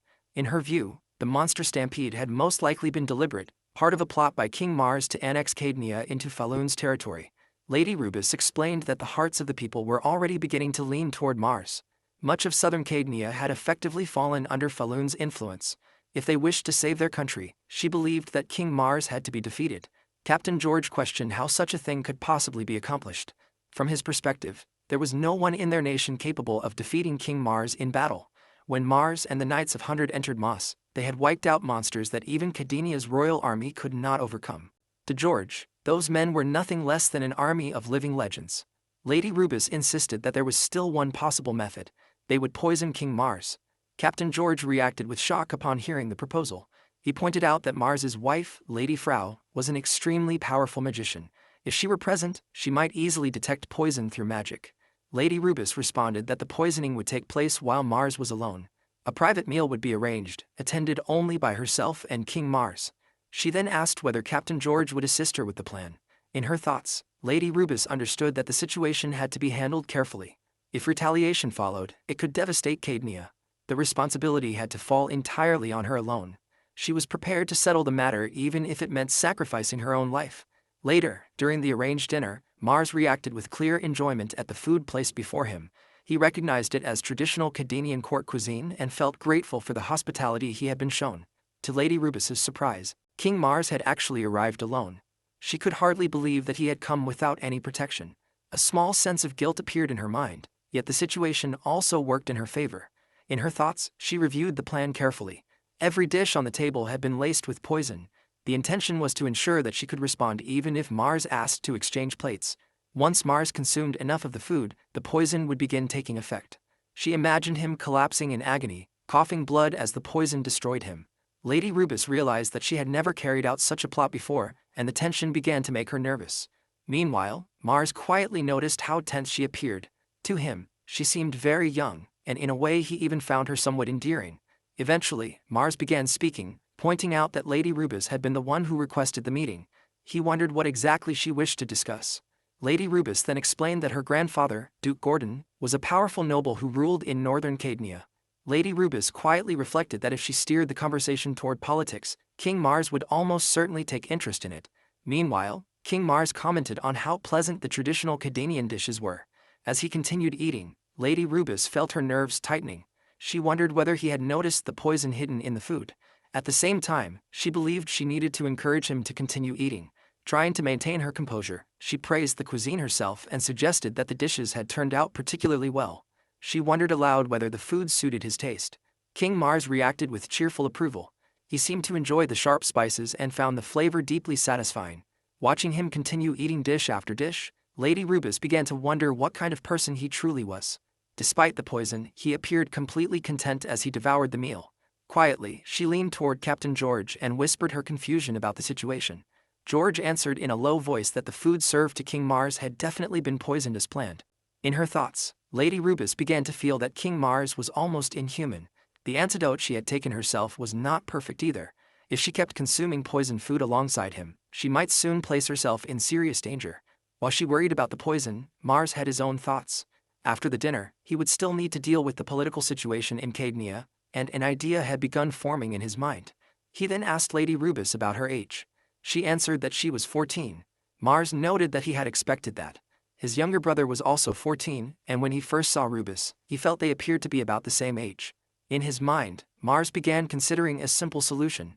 Perhaps he could entrust the leadership of Cadnia to his younger brother Niku. Since Niku and Rubis were the same age, the two of them might manage the situation together without much trouble. Hearing his words, Lady Rubis felt confused. The thought crossed her mind that perhaps this was a proposal of marriage.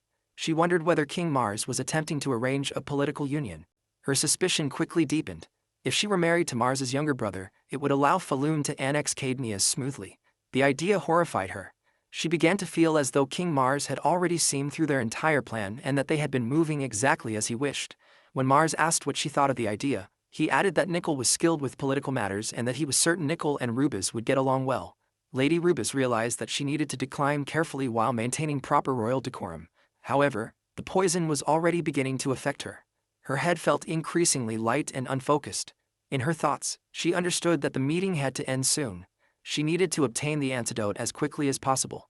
Lady Rubus finally responded to King Mars's suggestion by indicating that she would consider it positively. King Mars appeared pleased with the response. Soon after, Lady Rubus excused herself and left the table.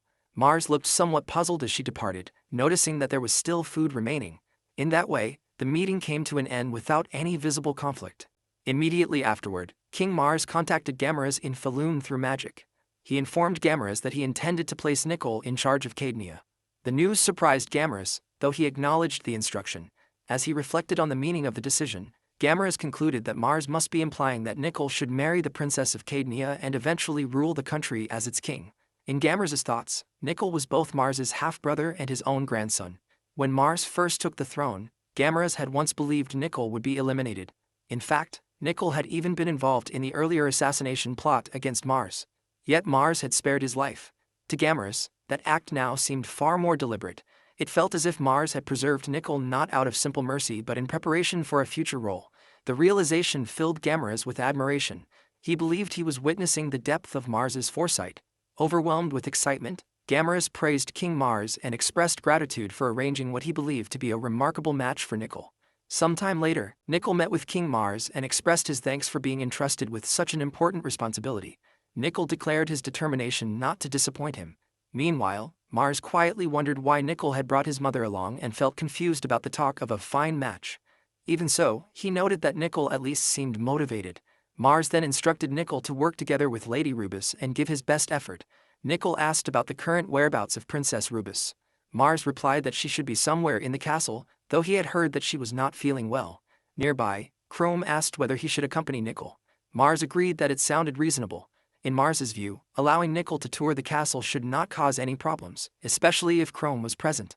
With that thought, he entrusted the matter to Chrome, who obediently accepted the task. Not long afterward, a scream echoed through the corridor. Several knights of Cadnia had been taken down by Chrome. He calmly instructed them not to interfere and questioned why anyone would attempt to obstruct the future king of Cadnia. Captain George quickly arrived at the scene and urged everyone to wait. He acknowledged that Chrome served the king of Falun but argued that such violence was unnecessary. Chrome responded by pointing out that Lord Nickel had traveled all the way there to meet his future wife. From his perspective, there was no reason why Captain George could not indulge Nickel's wishes just a little. Prince Nickel stepped forward and explained that the matter had already been decided. According to him, the arrangement had been settled between his grandfather, Gamaras, and the princess's grandfather, Duke Gordon. In his account, both men had been pleased with the outcome and had even expressed their gratitude to King Mars. Captain George found the claim absurd and insisted that Duke Gordon would never agree to such a thing. Nickel responded calmly, explaining that Rubus would become the queen of Cadnia and suggesting that such an outcome was not necessarily unfavorable. He then turned his attention toward George and hinted that exposing the princess's actions toward his brother would not end well. Frustration began to appear on George's face. George demanded to know what Nickel was implying. Nickel explained that such situations occurred in every country. In his view, people always attempted to assassinate his brother, though he personally found such efforts foolish. With a confident smile, Nickel expressed the belief that a true king could not be brought down by ordinary people. Chrome supported Nickel's stance and pressed George to make a decision. From Chrome's perspective, George could either continue resisting or step aside, and the outcome would make little difference. Realizing that there was nothing left he could do, George finally gave in. At that moment, Lady Rubus emerged from her room and assured George that the situation was now under control. She then invited Nickel to enter her room for a private conversation. Nickel accepted the invitation. Once inside, Lady Rubus asked Nickel what exactly Falun wanted from Cadnia. Nickel answered that they wanted nothing from the country itself. Their goal, as he described it, was simply to build a better Cadnia together. Rubus responded by stating that Cadnia had already been a good country before Falun's involvement. Nickel found the claim interesting and questioned whether that had truly been the case. In his reasoning, if the country had truly been good, its people would not have turned toward King Mars so easily. If the kingdom had been governed well, there would have been no reason for a foreign power to intervene in the first place. Nickel then reflected on the purpose of a nation and suggested that it existed for its people. Rubus agreed with that principle. Nickel argued that if the well-being of the people was the priority, then Caednia had even more reason to stand alongside Falun. In his view, no ruler cared for the people as much as his brother. Rubus reacted with anger and rejected the idea entirely. She pointed out that even children had heard the rumors about Falun's Mad King. According to those stories, wherever Mars went, bloodshed and death followed. He had seized power alongside bandits, slaughtered the nobility, consumed the poisonous flesh of monsters, and built an arena purely for his own amusement. In her mind, before discussing whether Mars deserved the title of king, it was necessary to question whether he could even be considered a decent person. Nickel acknowledged that many of those claims could not be completely denied. However, he also pointed out that his brother had never harmed ordinary civilians. Instead, he had removed nobles who neglected their people and hunted monsters that threatened villages and towns. Because of those actions, Mars had gained overwhelming support from the citizens of Falun and was now gaining the support of the people of Caednia as well. Nickel continued explaining that after the nobility had been removed in Falun, the system of intermediaries who skimmed taxes had disappeared as well. As a result, the nation's income increased while the burden placed on ordinary people decreased. In Nickel's view, no one in their country spoke poorly of King Mars anymore. Hearing this, Rubus found it difficult to believe. Gradually, her mood changed.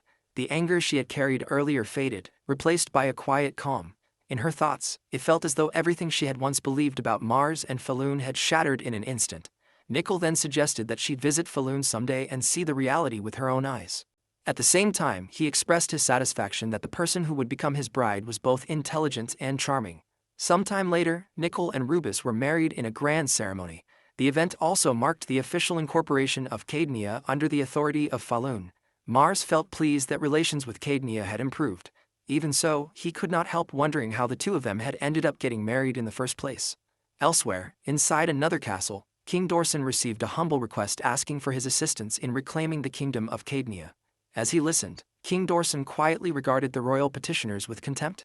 In his thoughts, he considered them pathetic. If they and their late king had possessed even a trace of competence, Falun would never have managed to seize their kingdom in the first place. His mind turned toward the figure known as the Mad King Mars. Ever since Mars had taken the throne, Falun had transformed into something entirely different. To Dorson, Falun had once been a weak and unremarkable kingdom, yet it had used the monster stampede as a convenient excuse to swallow Caednia almost overnight. Although Falun was still too small to pose a serious threat, its growing ambition had become impossible to ignore. In Dorson's view, King Mars was nothing more than an arrogant upstart who had become far too bold. Outwardly, however, King Dorson expressed understanding toward the royal visitors. He stated that he could not overlook Falun's aggression. The displaced royals responded with gratitude. Privately, Dorson was already forming his own plans. The two royals before him would serve as puppet kings. Once Caednia was reclaimed, they would act as his eyes and ears within the kingdom. As a first step, he intended to send a diplomatic demand requesting the return of the throne. If Falun surrendered the territory peacefully, the situation would resolve itself easily. Yet Dorson doubted that Falun would yield so simply. In his mind, the matter would almost certainly lead to war. If victory came, he would rule from behind the scenes while allowing the supposed rightful heirs to stand at the front. What happened to the kingdom afterward meant little to him. His true objective was simple: to crush Falun's rising power before it spread further. Elsewhere, King Mars received troubling news. A request had arrived demanding that the throne of Caednia be returned to its former crown prince. Mars questioned whether the letter truly came from King Dorson. Gamers confirmed that there was no doubt about its origin. At the same time, a second letter had arrived. This one was from Nickel. The message suggested that a war with Dorson was highly likely and requested the deployment of Falun's strongest forces. Mars found himself stunned by the situation. In his mind, Nickel had always seemed like a quiet and scholarly person. When Mars placed Caednia under Nickel's authority, he had expected the arrangement to remain peaceful. In truth, Mars had never cared much about keeping Caednia in the first place. The territory was troublesome, and it had never originally belonged to Falun anyway. However, Nickel had married the princess and become king.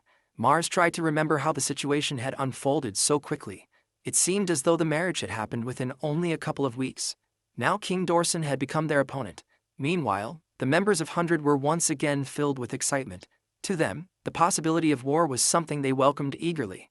Warren spoke with excitement, proposing that instead of waiting, they should turn the situation around and invade Dorson. In his view, Caednia must already be trembling under Dorson's threat, and he wanted the Red Knights to take the lead in the attack. Hearing this, King Mars felt confused. Mars turned to Gamaras and asked whether he opposed the idea of war. Gamera's responded with admiration, interpreting the situation as something that perfectly aligned with the debut of their monster army. To him, everything appeared to be unfolding exactly as King Mars had planned. Mars struggled to follow the reasoning behind their reactions. In truth, he did not want a war at all. For him, peace was always the better option. He then addressed the situation by stating that they should not act recklessly. Rushing forward without thought would accomplish nothing. Two people immediately agreed, emphasizing that everything required proper preparation. Mars quietly wondered whether they were all even speaking about the same thing. Outside the castle, Ogma welcomed the arrival of his elite warriors with visible satisfaction. He brought up Dorson's demand that Caedmia be handed over and questioned whether they could really allow such an insult to pass. In his words, simply watching Caedmia be taken away was unacceptable. The gathered warriors responded together with a firm rejection. They shouted that they would crush Dorson's thieves and make them bleed for the insult. From the castle window, King Mars watched the scene with growing concern. His men had assembled without even consulting him first, and now they were portraying Dorson as the villain. Mars quietly wondered whether giving speeches inside the castle grounds without permission could itself be considered an act of aggression. Ogma continued speaking, pointing out that Dorson's army was formidable. Their soldiers were well trained and fully equipped. He explained that Dorson's forces were expected to outnumber them 5-1. Some of the men reacted with surprise. Ogma immediately reframed the situation, declaring that this simply meant each of them needed to kill 5 enemies. From his perspective, the problem was straightforward. Watching from above, Mars could hardly believe the reasoning. To him, it seemed as though Ogma was treating war like a simple arithmetic problem. Ogma then challenged the members of the 100, questioning whether any of them were incapable of handling 5 opponents. Declaring himself the strongest among them, he proclaimed that as the 100's number 1 he would personally bring back 50 heads as an offering to King Zeros. Listening to this declaration, King Mars felt increasingly frustrated. None of this was what he wanted. Nevertheless, the other members of the 100 responded with growing excitement. They shouted that they would bring back 10 heads, 20, even 30, each promising to deliver the heads of Dorson's army to King Zeros. King Mars quietly concealed the fear rising inside him as he watched the situation unfold. In his thoughts, he felt as though the value of life was crumbling before his eyes. He could not help wondering what he was even supposed to do with a mountain of severed heads. Turning toward Gamera's, Mars suggested that surely the people would not want a war either. Gamera's calmly explained that the opposite seemed to be true and that the people were fully supportive. Elsewhere, in Caedmia, voices among the population called for punishment against Dorson's arrogance. Many believed the 100 should demonstrate their strength, and some even spoke about spreading the name of Zeros across the continent. Hearing these sentiments, King Mars realized that there was no path left for escape. During the council discussing the war against Dorson, the participants displayed clear enthusiasm for the coming conflict. Mars maintained a faint smile while quietly acknowledging that there was no realistic way to avoid the war anymore. Accepting the situation, he finally declared that they would proceed with the war. Sometime later, Mars went to inspect the monster mass production project. The program operated under the supervision of a mage serving directly under Frau. Until now, Mars had largely ignored it, but with war approaching he felt it was necessary to see it himself. A mage approached and introduced herself as Keely, a researcher who served under Lady Frau and specialized in the study of monsters. Mars mentioned that he had heard she came from the mage nation of Kiel, and asked why she had come to Falun. Keely explained that while Kiel was devoted to magic, it had what she considered a fatal flaw. In her view, the nation refused to recognize the true value of monster research. She regarded small sacrifices and collateral damage as a natural part of progress, yet the authorities in Kiel had exiled her because of what she described as a minor mishap. Mars responded with a quiet smile while drawing his own conclusion. In his mind, it was obvious that Keely had created some kind of unstable monster, which had gone berserk and caused several deaths. The realization made him see Keely as a walking liability. Mars then glanced toward Frau standing beside him. She simply waved at him. Despite his concerns, Mars decided that he might as well listen further. He asked Keely about the current state of the monster project. Keely answered with enthusiasm, saying that everything was progressing well. Creating such a creature had always been her dream. In Kiel, that dream had been forbidden, but in Falun she was free to pursue it without restriction, so she had devoted herself entirely to the work. Mars listened while thinking privately that Keely's dream involved building a monster army. It made perfect sense to him that Kiel had expelled her. At the same time, he reflected that he had never actually told her to do whatever she pleased. Still, considering that monsters were already being used for war, food, and entertainment in Falun, the situation seemed to fit the reputation people had begun attaching to him as the king of Falun. Keely then mentioned the rumors she had heard about King Zeros. According to those stories, he had taken the throne with a band of outlaws, crushed anyone who resisted him, and now ruled without restraint or moral limitation. Hearing this, Mars felt genuine disbelief. In his mind, he had not realized that his reputation had deteriorated to such an extent. King Mars reflected that the rumors about him made him sound like a complete villain. Keely, however, did not see it that way. In her view, he had become something of a legend within the mage community. She had even heard stories claiming that King Mars allowed human experimentation for the sake of magical advancement. In that world, the principle of placing magic before life had earned him admiration. Because of this reputation, Falun had gradually become a refuge for brilliant mages who had been exiled from other nations for their controversial research. Mars listened while thinking quietly that those people had been expelled for unethical experiments. He wondered why they were now gathering in Falun. At the same time, he noted privately that the human experiments were actually something Frau conducted, not him. Keely continued by explaining that their progress with monster farming was also advancing. Even the nearly extinct killer rabbits had quickly recovered once they were protected from the members of the 100. According to Keely, monsters had begun fleeing at the sight of humans, which she considered an astonishing development. Mars then asked about the monster army itself, and Keely pointed toward its location. When Mars looked in that direction, he was stunned by what he saw.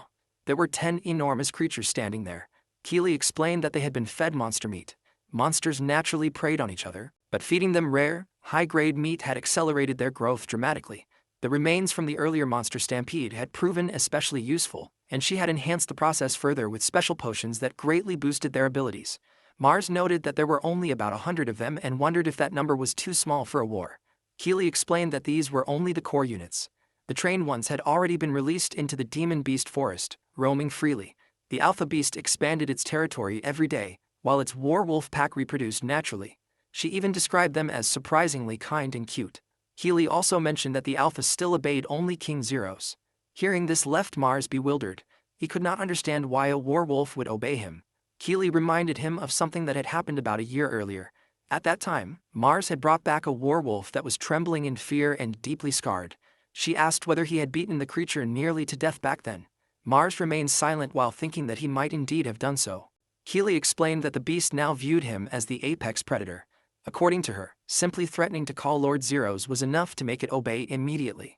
From her perspective, the domestication process had gone surprisingly smoothly. She added that the creature Mars had brought back was a high-tier alpha. Because of that, they now had roughly 1,300 werewolves under control, meaning the army was already more than prepared. Mars quietly considered everything he had heard. Something about the situation still felt slightly off to him. Even so, the preparations meant they were ready to face Dorsen's army. It would be Falun's first full-scale war under his rule. The battle was approaching quickly, and in truth, King Mars did not want any part of it. On the Brix Plains in northern Cadnia, the invading army of Dorsen advanced while the combined forces of Falun and Cadnia moved to confront them. The clash that would later be remembered as the Battle of Brix began at that moment. High above the battlefield, the mages of Dorsen released their magic into the sky. Their spells collided with the magic cast by Falun's mages, filling the air with clashing bursts of power. One of the Dorsen mages reported to General Kinbri that Falun's magical strength was greater than expected and questioned whether they should return fire with full force. General Kinbri remained calm and dismissed the concern. In his view, Falun had perhaps only 2,000 soldiers, while Dorsen commanded 10,000. Their army held a clear advantage of 5-1. Kinbri reflected on the situation with confidence.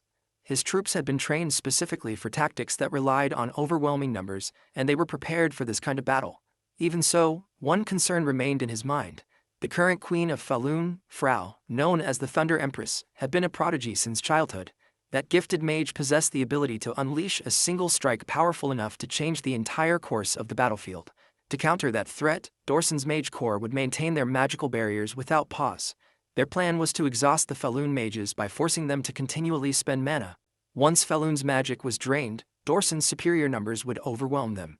Yet there was another concern that Kinbri could not ignore. King Zeros of Falun.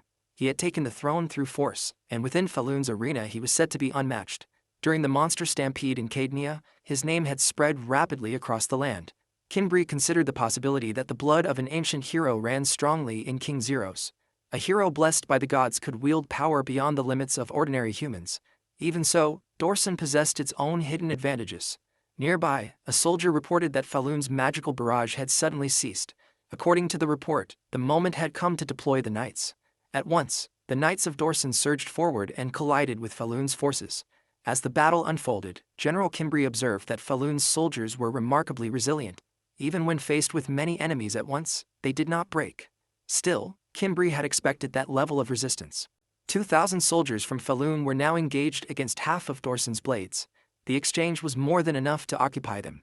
Meanwhile, Dorsen still held 8,000 fresh troops against Falun's remaining 1,000. No matter how strong each Falun soldier might be individually, Kimbri believed they could not overcome such a difference in numbers.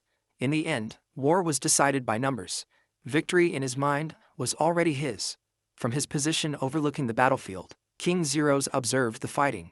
He could clearly see how disciplined Dorsen soldiers were. Their formations were precise, and they constantly forced their opponents into 2 against 1 or even 3 against 1 engagements. Agma approached King Zeros and reported that the lower ranks were nearing their limit against the Dorsen forces. Zeros reflected quietly with appreciation for Agma and the others who had been holding the line. Even the lower-ranked members of the 100, those outside the top 10, were now experiencing their first real battlefield.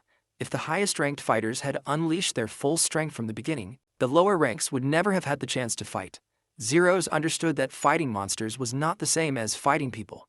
The same difference existed between arena duels and actual warfare. No one could know when the next war would come, so it was better for the soldiers to become familiar with group combat now. Because of that, Red Knight Commander Warren, Black Knight Commander Chrome, and even Frau herself had been asked to restrain their attacks. The second unit had been given the opportunity to fight through the difficult battle. Zeros quietly hoped that Dorsen's army would grow tired and retreat, since excessive damage would only create lasting grudges. Agma then asked whether it was time to deploy the upper ranks.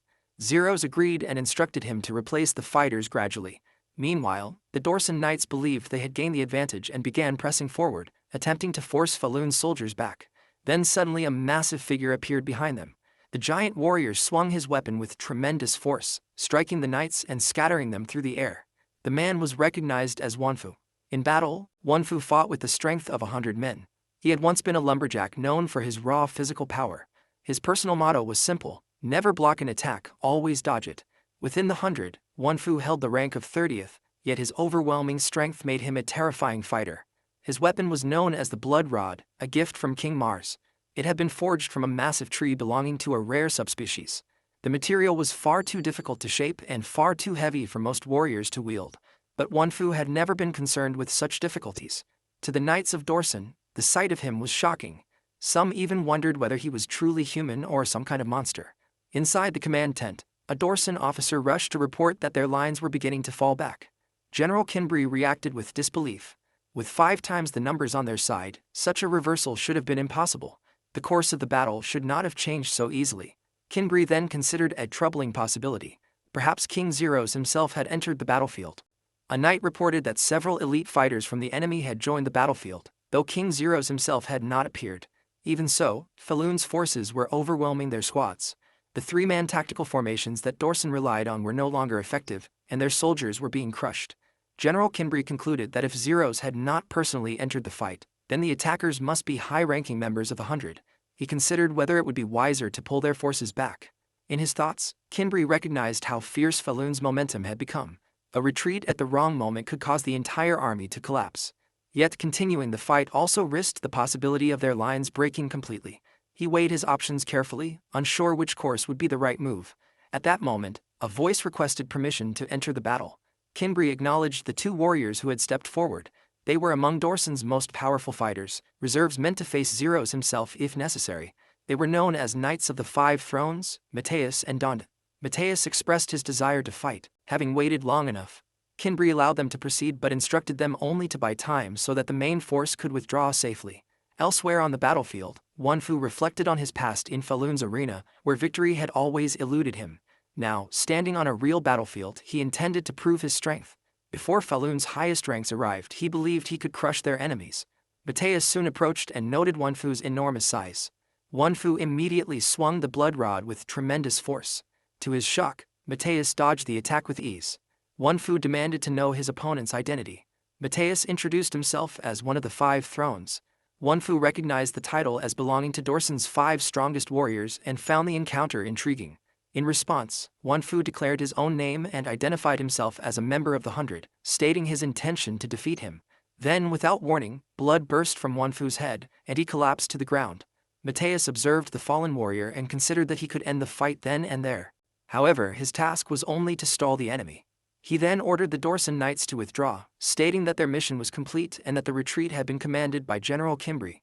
Before leaving, Mateus turned his attention toward King Zero's and regarded the outcome as a draw. Not long after, Ogma noticed that Dorson's army was pulling back and asked whether they should pursue the retreating enemy. King Mars decided against it and instructed them to treat the wounded instead. In his thoughts, Mars evaluated the situation. Dorson's forces had been reduced significantly, but the losses were not catastrophic. His own soldiers had gained valuable experience in real combat, and that alone was worthwhile. For Mars, ending the war without creating deeper grudges was the best possible outcome. That night, inside the encampment, Ogma expressed his frustration. He felt that he had already reached his limit from holding back. Chrome dismissed the complaint, remarking that the real fighting had not even begun. Ogma reacted with anger, unable to accept that idea. In his view, standing back and issuing orders while others fought did not suit him at all. Turning toward Chrome, Ogma pointed out that Chrome had already drawn his sword during the battle. To Ogma, Chrome's expression clearly showed a desire to kill the enemy, which had made the entire squad uneasy. Warren then suggested that the following day they should fight seriously without holding back. Chrome agreed, explaining that the plan of letting the lower ranks gain experience had only been intended for the first day of battle. Ogma immediately declared that he would be the first to fight when the next day began. Elsewhere, Frau informed Mars that her patience had reached its limit. By the next day, she intended to unleash the full extent of her magic and was already anticipating the moment. Inside the Dorson encampment, General Kimbri considered the situation carefully and wondered what their next move should be. He had never believed the 100 could be defeated with a single decisive strike. Because of that, he had prepared for many different possibilities. He had avoided overconfidence, yet even with those precautions their main force had already taken significant damage. In his thoughts, he questioned just how powerful Falun's army truly was. A report soon arrived stating that a supply unit heading toward their position had been ambushed and completely wiped out. Kimbri struggled to believe it. That route passed through lands controlled by Cadenian nobles who had allied themselves with Dorson. For a moment he wondered whether those nobles had betrayed them. The knight delivering the report denied that possibility and added that the attackers were not human forces. According to the survivors' accounts, the unit had been overwhelmed by a massive horde of monsters. Kimbri reacted with disbelief and demanded confirmation that the information was reliable. In the southern regions such a horde might have been possible, but in northern Cadenia there should not have been a monster swarm of that size. Gradually, a troubling idea formed in his mind. The incident might be connected to Mars of Falun. The ambush itself had unfolded earlier when the supply unit advanced along the road. Hidden nearby, Keely commanded a large group of monsters and ordered them to remain still until the target came within range. Once the moment arrived, she gave the command to attack. The horde surged forward immediately. The knights escorting the supplies were overwhelmed by the terrifying sight as the monsters descended upon them. Within moments, the creatures tore the soldiers apart. Watching the scene from a distance, Keely calmly observed the carnage. In her mind, she noted that more than 500 monsters were under her control and that their coordination was excellent. To her, the creatures were almost like pets. She allowed them to consume everything and encouraged them to leave nothing behind. Back in the present at Dorson's encampment, one of the officials insisted that such a report was impossible. In his view, no human could control that many monsters. General Kimbri responded that they had to assume the worst possibility. Reflecting on both the earlier stampede and the current ambush, he noticed a disturbing pattern. The monsters always seemed to move in ways that benefited Falun. With the supply units destroyed, Dorson's operations would be severely crippled. Kimbri therefore decided that retreat was the most reasonable option while they still had the strength to withdraw. He ordered preparations for a full retreat beginning at dawn. The following morning, however, urgent news arrived. A soldier rushed to inform the general that Falun's forces were advancing. Kimbri was taken by surprise. The messenger added that even with their supply lines cut, Dorson still greatly outnumbered the enemy. Yet the Falun army was moving forward with King Mars himself leading the charge. Meanwhile, Mars reflected quietly that he had never expected the situation to reach this point. The previous night, Ogma had announced that Dorson's forces were already preparing to flee. In his view, this was the perfect opportunity to carve King Mars's fearsome reputation into their enemies so deeply that they would never challenge Falun again. To Ogma, the moment had arrived for King Mars to personally take the battlefield. King Mars reflected silently on the situation. They had come so close to ending the war without creating lasting resentment. That had been the reason he allowed Keely to attack the enemy supply unit. Fortunately, no one had seen her involvement. In his mind, problems should be solved without relying on force whenever possible. Avoiding further fighting had always been his goal. Mars stated that he did not intend to lead the charge himself. Warren interpreted the decision differently. He believed that Mars had restrained himself the previous day so that the lower-ranked members of the 100 could gain real combat experience. Now, in Warren's view, there was no longer any need for the king to hold back. Mars quietly realized that Warren completely misunderstood him. Chrome added that unlike the comfortable and sheltered royals of other nations, King Mars always led from the front. To Chrome, that was the true image of a king. Mars could not help thinking that there was no real reason for a king to stand on the front lines. In his mind, he wondered when such a practice had ever become a legitimate strategy. Despite his doubts, the members of the 100 enthusiastically chanted King Mars's name. Back in the present, the forces of the 100, advancing under King Mars, were tearing through the army of Dorson. General Kinbri watched the situation unfold with growing unease.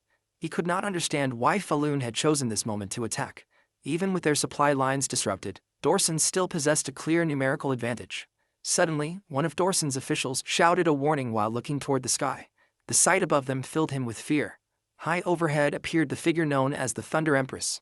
Frau began chanting a powerful incantation, calling upon the forces of thunder and lightning. As her words echoed across the battlefield, the mages of Dorson immediately recognized the danger. They hurried to raise their magical barriers and took cover. Frau continued her chant, invoking countless bolts of lightning as if summoning divine judgment itself. This spell was the ultimate strike that had earned her the title of Thunder Empress. Moments later, she unleashed her magic. A massive lightning strike crashed down upon the Dorson army, followed by a devastating explosion that shook the battlefield. One of Dorson's officials realized that the previous day Frau had not used anything nearly as powerful. She had clearly been conserving her strength. Although their magical barriers had held during the earlier fighting, maintaining those defenses for an entire day had drained their mage core. Now their wards no longer possessed the strength to withstand such an attack. At that moment, General Kinbri finally understood King Mars's strategy. Mars had waited patiently for the moment when Dorson's defenses were weakest before sending in his elite forces. Kinbri immediately called for Mateus and Dante. He ordered them to take his personal knights and intercept Falun's advance. Their mission was clear.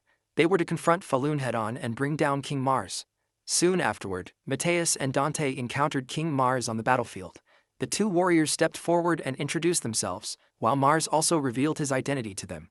Mars then declared that he would personally face the warriors of the 5 thrones and instructed Ogma to handle the rest of the enemy forces.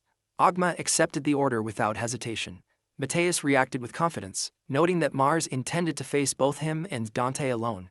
To Mateus, that decision sounded like arrogance, and he prepared himself for the fight.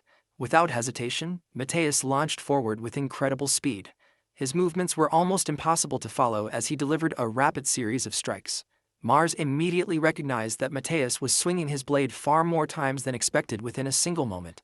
In response, Mars delivered a powerful kick that forced Mateus back. From that brief exchange, Mars understood that Mateus was a swordsman who relied on extreme speed. At the same time, Dante attacked from behind. Mars quickly blocked the strike and realized that Dante's style was completely different. Dante relied on overwhelming power rather than speed. Mars even noted with surprise that Dante possessed such strength despite not having eaten monster meat. Mars then created an invisible shield around himself, leaving the two opponents momentarily unsure of what they were facing. Afterward, Mars calmly removed the gravity armlet he had been wearing. He then asked whether the two of them had any intention of surrendering.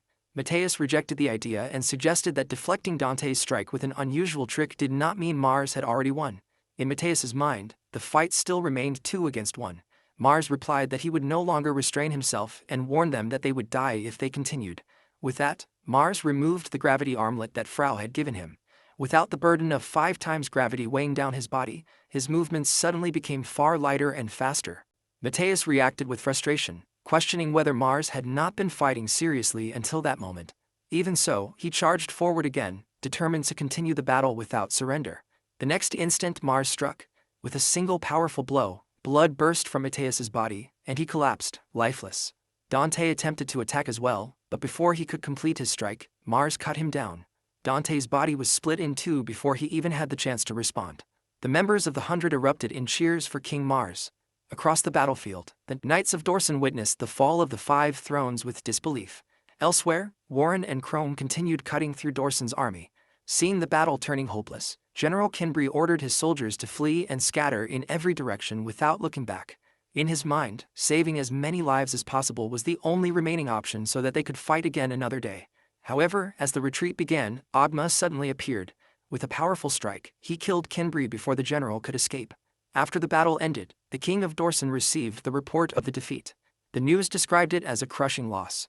Nearly 70% of their forces had been destroyed, and continuing the war was no longer possible. Faced with such devastation, the king decided that they would seek peace. At that moment, an unfamiliar girl stepped forward and addressed the king. She declared that there was no need to pursue peace because she would personally kill King Mars. The girl carried an overwhelming presence around her. The question remained just how powerful she truly was. Carmilla decided that they would soon be entering Falun, having heard that people there consumed what was called monster meat, and she sought confirmation about it. The man accompanying her affirmed it, explaining that it was believed to grant demonic power, a notion that Carmilla regarded as absurd. She held firmly to the belief that true strength could only be gained through proper discipline. With that conviction, she set her sights ahead, intending to show those she considered uncivilized what she saw as noble power. Meanwhile, at the royal castle's training yard, Yamato was sparring with King Mars. Yamato moved forward and executed the Mirage Sword technique. King Mars observed that the attack was fast, but he noted that defense required more precise and minimal movements than offense. Any opening, no matter how small, could easily be taken advantage of. Yamato admired King Mars' skill, recognizing how every attack had been blocked, just as expected. King Mars reacted with a sense of impressed disbelief, reflecting on how Yamato had truly replicated the Mirage Sword, a technique once used by Mateus of Dorson's 5 Thrones during the recent battle.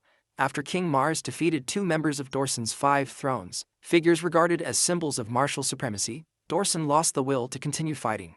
Their interception unit was crushed, and as their retreating forces were pursued by hundred, most of their troops were wiped out.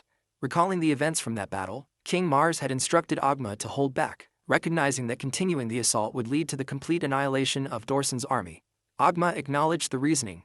Ogma then considered allowing a few survivors to escape, thinking it would leave witnesses to spread the fear associated with King Zeros.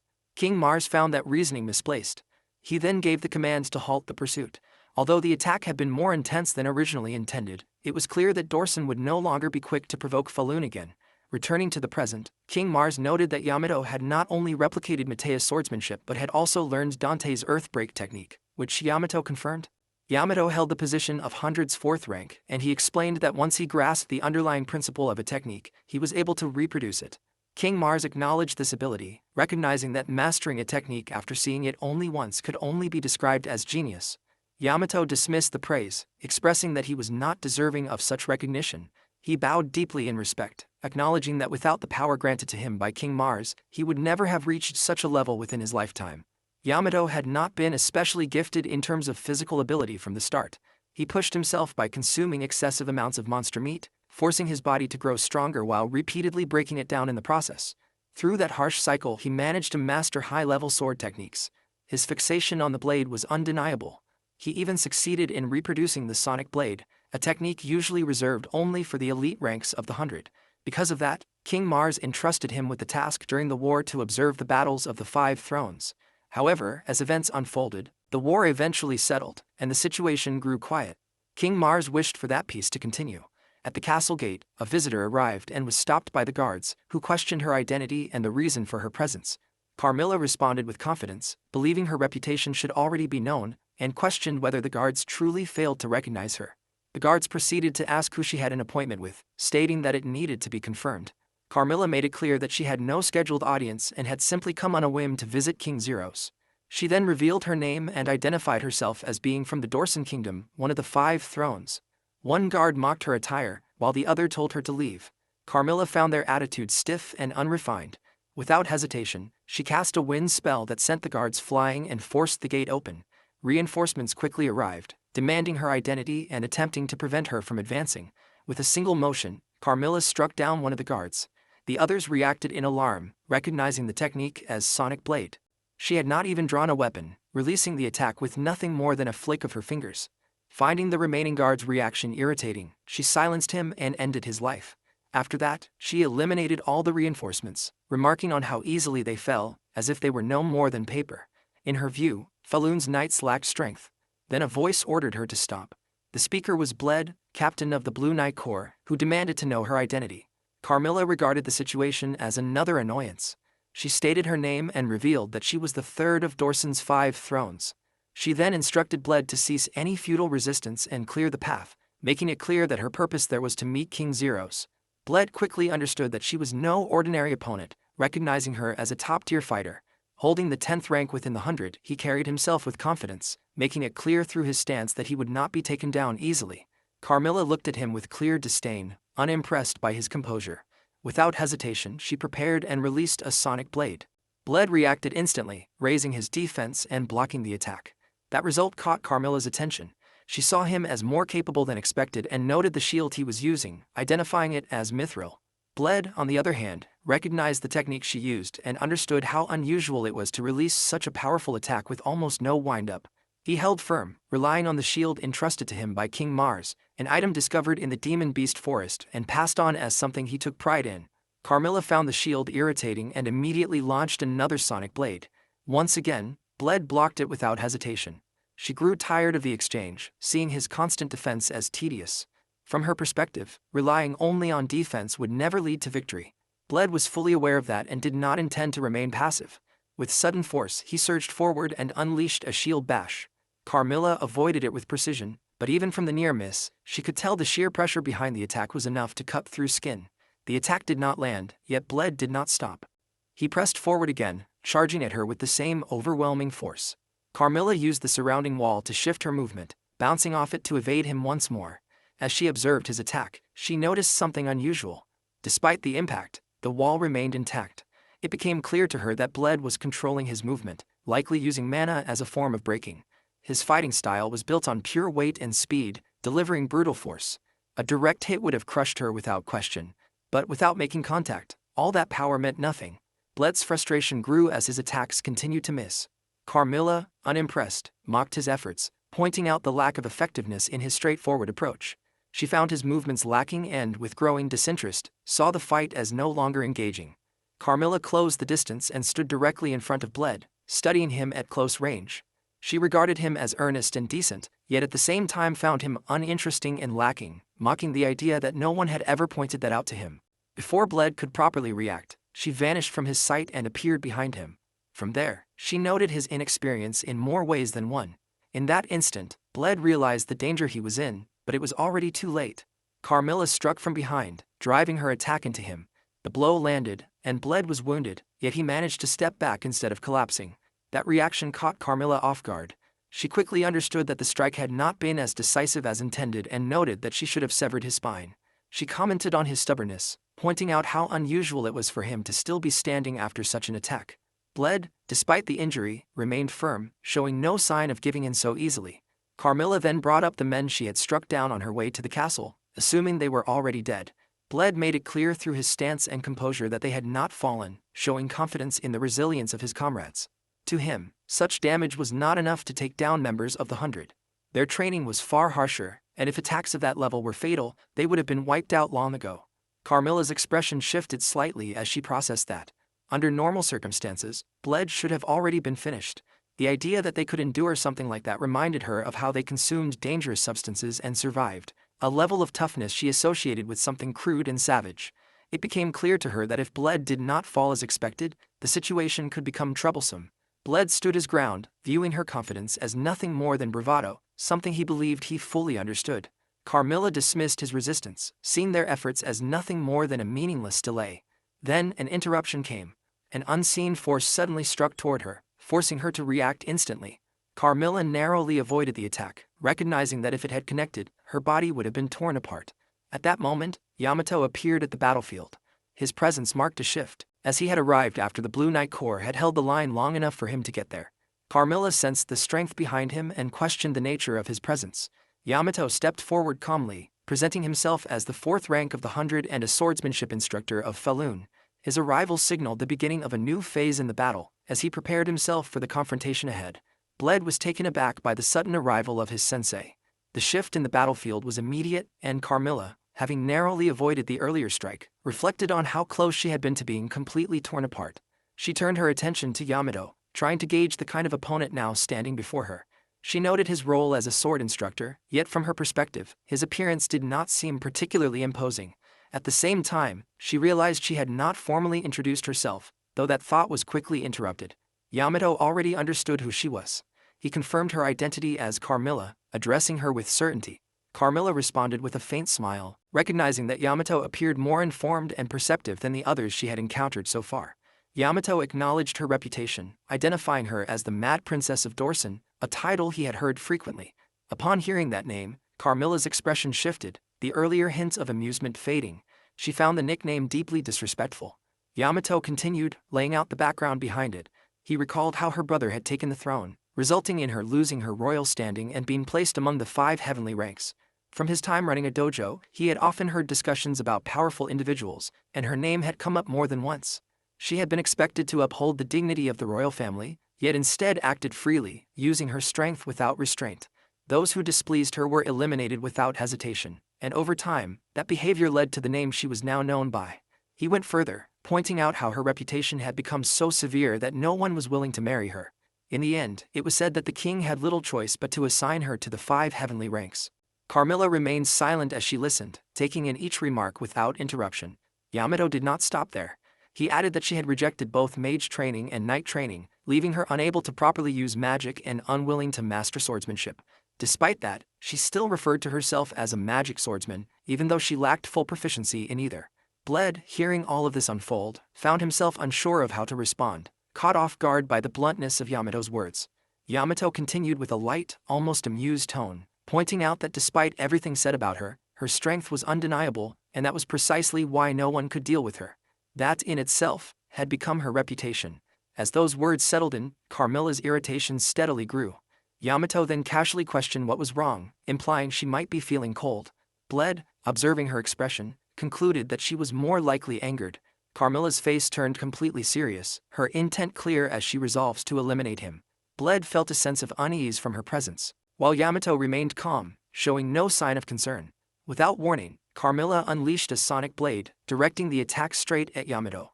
Yamato recognized the technique immediately, noting how it was heavily inclined toward magic. He observed the unusual nature of it, questioning how the sound waves were produced from something as simple as a snap of the fingers and then amplified through magic. As the attack reached him, he cut through it cleanly with his sword, dispersing it. Carmilla was visibly caught off guard by that outcome. Yamato continued to analyze her technique, pointing out that for achieving pure power, a proper incantation would have been more effective.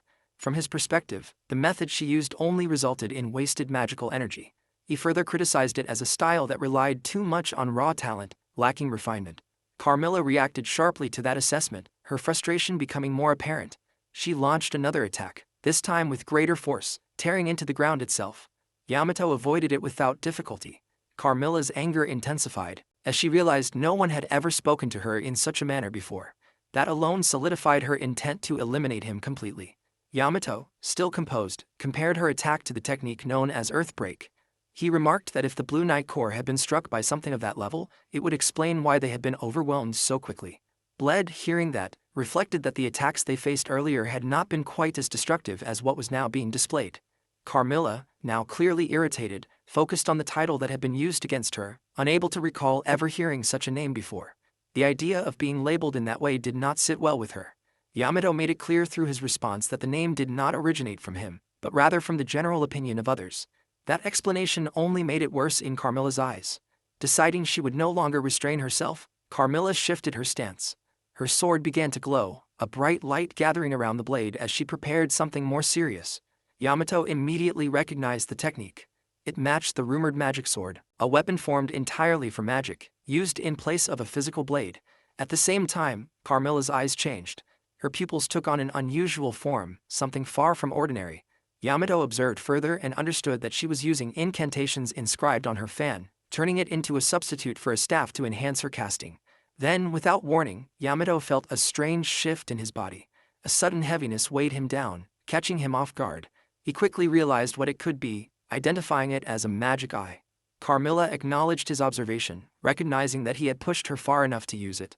Yamato analyzed the effect, concluding that it was related to gravity. The pressure felt roughly doubled as he endured it. Carmilla understood the impact of her ability. Even if it seemed modest, it was lethal against a swordsman. Only the leader of the 5 heavenly ranks had managed to survive it before. With that advantage, she advanced forward, closing the distance with the intent to finish the fight. As she moved in, Yamato reacted at the last moment, snapping into action and intercepting her attack. The clash was immediate, and Carmilla was left stunned by the fact that he had managed to block it under such conditions. She pulled back slightly, reassessing him after that unexpected outcome. Yamato reacted with mild curiosity when the strike failed to land, noting the outcome as if testing a possibility. Carmilla, clearly unsettled, could not understand how he was still able to move despite being under the effect of her magic eye. As she observed more closely, she came to a realization.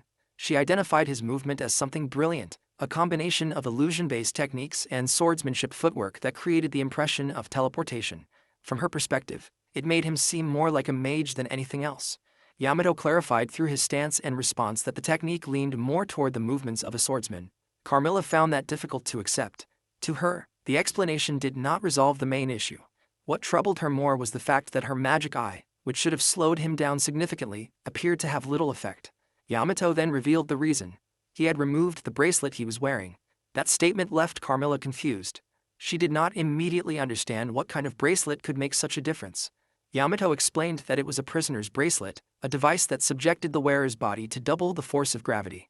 Hearing that made Carmilla uneasy. The idea that it was something associated with prisoners raised more questions, especially when it became clear that Yamato had been wearing it by choice. She questioned the logic of someone using such a restriction regularly. Yamato viewed it differently. To him, it was simply a way to continue training even in everyday life. Among the higher ranks of the 100, this practice was not unusual. He went further, noting that King Zeros himself wore a bracelet with an even stronger effect, something he saw as proof of the king's overwhelming strength.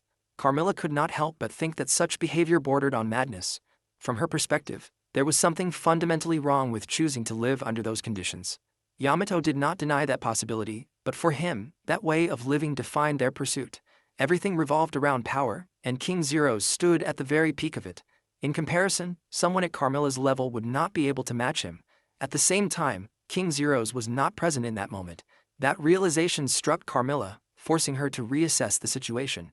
At that point, Bled spoke up with clear frustration. He questioned Yamato's actions, unable to understand why he had stepped in to block the path instead of allowing the intruder to be driven back. From Bled's perspective as a knight, permitting an enemy to advance went against their duty, and resisting them was the natural course of action. Carmilla fell silent for a moment, then came to the conclusion that the situation felt pointless. With that thought, she decided that it would be better to simply leave and return home. Yamato did not allow that. He made it clear through his presence that she would not be leaving so easily. Carmilla's expression tightened as she looked toward him, sensing the shift in intent. Yamato explained the circumstances behind his actions. He had been given orders by Prime Minister Gamorous to capture her. Because she was of royal standing, killing her would create complications, so he had been instructed to take her alive. That was the situation he was operating under. However, as he observed her movements during the fight, even he found them unusual. Attacks that should have connected were slipping through, which he recognized as something strange. Beyond his orders, Yamato also made his own decision. Regardless of the command, he had no intention of letting her leave. With that resolve, he moved forward, closing the distance to engage her directly. Carmilla steadied herself with confidence. The idea of being captured alive made her feel underestimated, especially since she had not taken any real damage so far. However, as Yamato advanced, a rapid series of attacks came toward her. Her eyes widened as she reacted to the sudden pressure. Yamato began to piece things together. He realized that Carmilla's dress was not ordinary. It interfered with visual perception and even masked the sound of her footsteps. That lingering sense of unease he had felt throughout the fight started to make sense. The shoes she wore were also magical tools, likely affecting balance and disrupting spatial awareness. Combined, the dress and shoes distorted depth perception, making it difficult to accurately track her movements. Carmilla, observing him in return, began to question what kind of person he was. The longer the fight continued, the more her strategies were being uncovered. She reflected on how exposing such details could be seen as lacking tact, yet she remained confident. Even if he understood the mechanics behind her abilities, overcoming them would not be simple. It would require fighting without relying on sight at all. Yamato responded through his composure, showing that such a condition would not stop him. He made it clear that he was capable of fighting without depending on his eyes or even his hearing. Carmilla found that hard to believe, holding on to the hope that he was not entirely serious about that claim. Yamato explained that enduring countless near-fatal encounters against King Zeros had sharpened his instincts to an extreme level. Through those experiences, he had developed the ability to sense an opponent's presence without relying on ordinary perception. Carmilla tightened her grip on her weapon as she processed that. From her perspective, techniques were meant to prevent death, yet he had learned them by repeatedly standing on the edge of it. To her, that way of thinking defied reason. It made her conclude that logic did not apply to them, that they were all missing something fundamentally human. A trace of unease began to show in her demeanor as she hesitated, questioning his intent. The thought that he might actually kill her crossed her mind, and she tried to assert her standing as a royal of Dorsen. In contrast, Yamato made it clear through his calm presence that killing her was not his objective. However, he also admitted that he had never fought with the intention of capturing someone alive. He acknowledged the possibility that he might fail to hold back and accidentally kill her, treating it as something that could be followed by an apology. That response only deepened Carmilla's fear, as the idea of an apology held no meaning in such a situation. In the next moments, the surrounding area was torn apart as the clash intensified. Sometime later, King Mars returned from the arena and was met with a scene of heavy destruction. The castle's floors and pillars had been significantly damaged, leaving him visibly surprised as he tried to determine who was responsible. Yamato and Gamera stood present and received him. King Mars directed his attention downward, noticing the captured figure, and sought to identify her. Gamera clarified the situation, identifying the restrained individual as Carmilla, the former princess of the Dorsen kingdom, who currently held the third position among the 5 heavenly ranks. King Mars quietly recalled that he had heard of her before, recognizing her as the infamous figure known as the Mad Princess. Gamera proceeded to explain the situation, stating that Carmilla had arrived claiming she had business with King Mars and had inquired about a scheduled audience. King Mars confirmed that no such meeting had been arranged. Gamera continued his report, stating that Carmilla had entered the castle without permission, engaged in hostile actions with the apparent goal of defeating His Majesty, and sought to stand at the pinnacle of the 100. From what was understood, her intention had been to claim the position of King of Falun. Hearing that, King Mars regarded her not as a visitor but as an assassin. Even so, he considered that simply sending her back to Dorsen might be the least troublesome solution. Gamera, however, proposed a different approach, suggesting that she be kept as a hostage. King Mars then turned his attention to what plan Gamera had in mind. At that point, Yamato put forward his own idea. He suggested that Carmilla should undergo training under his guidance. This proposal surprised King Mars. Yamato explained that Carmilla had neglected proper training and had relied too heavily on her natural talent. In his view, that represented a loss not just for her, but for the entire realm, as her potential was being wasted. He continued by stating that if she were to train alongside the 100, her strength would grow significantly. He intended to subject her to a strict regimen under his supervision. The process would begin with her body adapting to monster meat, and once she had adjusted, she would be abandoned deep within the forest of magical beasts, with the expectation that she would find her way back alive. King Mars regarded that proposal as more akin to torture than training. He declined the idea calmly, pointing out that even if Carmilla became stronger, she remained royalty from an opposing nation. He questioned the purpose of strengthening someone who could later become an enemy again. He then looked to Gamera for confirmation, and Gamera agreed with that concern. Instead, Gamera suggested that it would be more beneficial to turn Carmilla into an ally. King Mars considered this perspective, sensing that a more practical plan might be forming. He asked what approach Gamera had in mind. Gamera then proposed a straightforward solution, suggesting that King Mars should marry her. The suggestion left both King Mars and Carmilla visibly stunned. Yamato held the 4th rank among the 100. He lacked great strength and stamina, but when it came to swordsmanship alone, he was considered the most versatile swordsman in the kingdom. Agma, on the other hand, stood at the very top as the 1st rank among the 100. His strength, speed, skill, and stamina were all at the highest level. As a wielder of a great sword, he possessed exceptional ability in every aspect, though many people mistakenly believed he relied only on raw power. During their duel, the king of Dorsen, Siegmund, who held the highest position among the 5 heavenly seats, watched Agma's performance with surprise. He recognized Agma as a true monster and found himself wondering why Falun possessed such an extraordinary warrior. As the king of Falun, King Mars had invited the neighboring king to witness his retainers battling one another, and despite the intensity already on display, this was still only the warm-up. Meanwhile, inside the throne room, King Mars was advised that he should simply marry Carmilla. He found it hard to believe that he was being asked to marry the woman known as Dorsen's Baddet. He refused immediately because he was already married. Gamera reminded him that he was the king. Having multiple consorts was not an issue for someone in his position. King Mars admitted that this might be true, but Frau, his wife, was the daughter of a vassal, while Carmilla was a princess of royal blood. If Frau remained queen, the political balance would not hold. Even so, he had no intention of lowering Frau to the position of 2nd consort. To him, Frau was different from everyone else. She was the only person who had truly understood him and remained by his side. There was no possibility that he would remove her from the position of queen. Gamera believed that this would not become a problem. Dorsen had already reached a dead end with Lady Carmilla, and Falun had won the recent war. Because of that, Dorsen should be willing to make such a concession. From his point of view, Falun would actually be taking an unwanted burden off Dolsen's hands, and they should be grateful for it instead. After hearing those hurtful words, Carmilla activated her magic eye. The effect struck Gamera's immediately, causing him to collapse to the floor.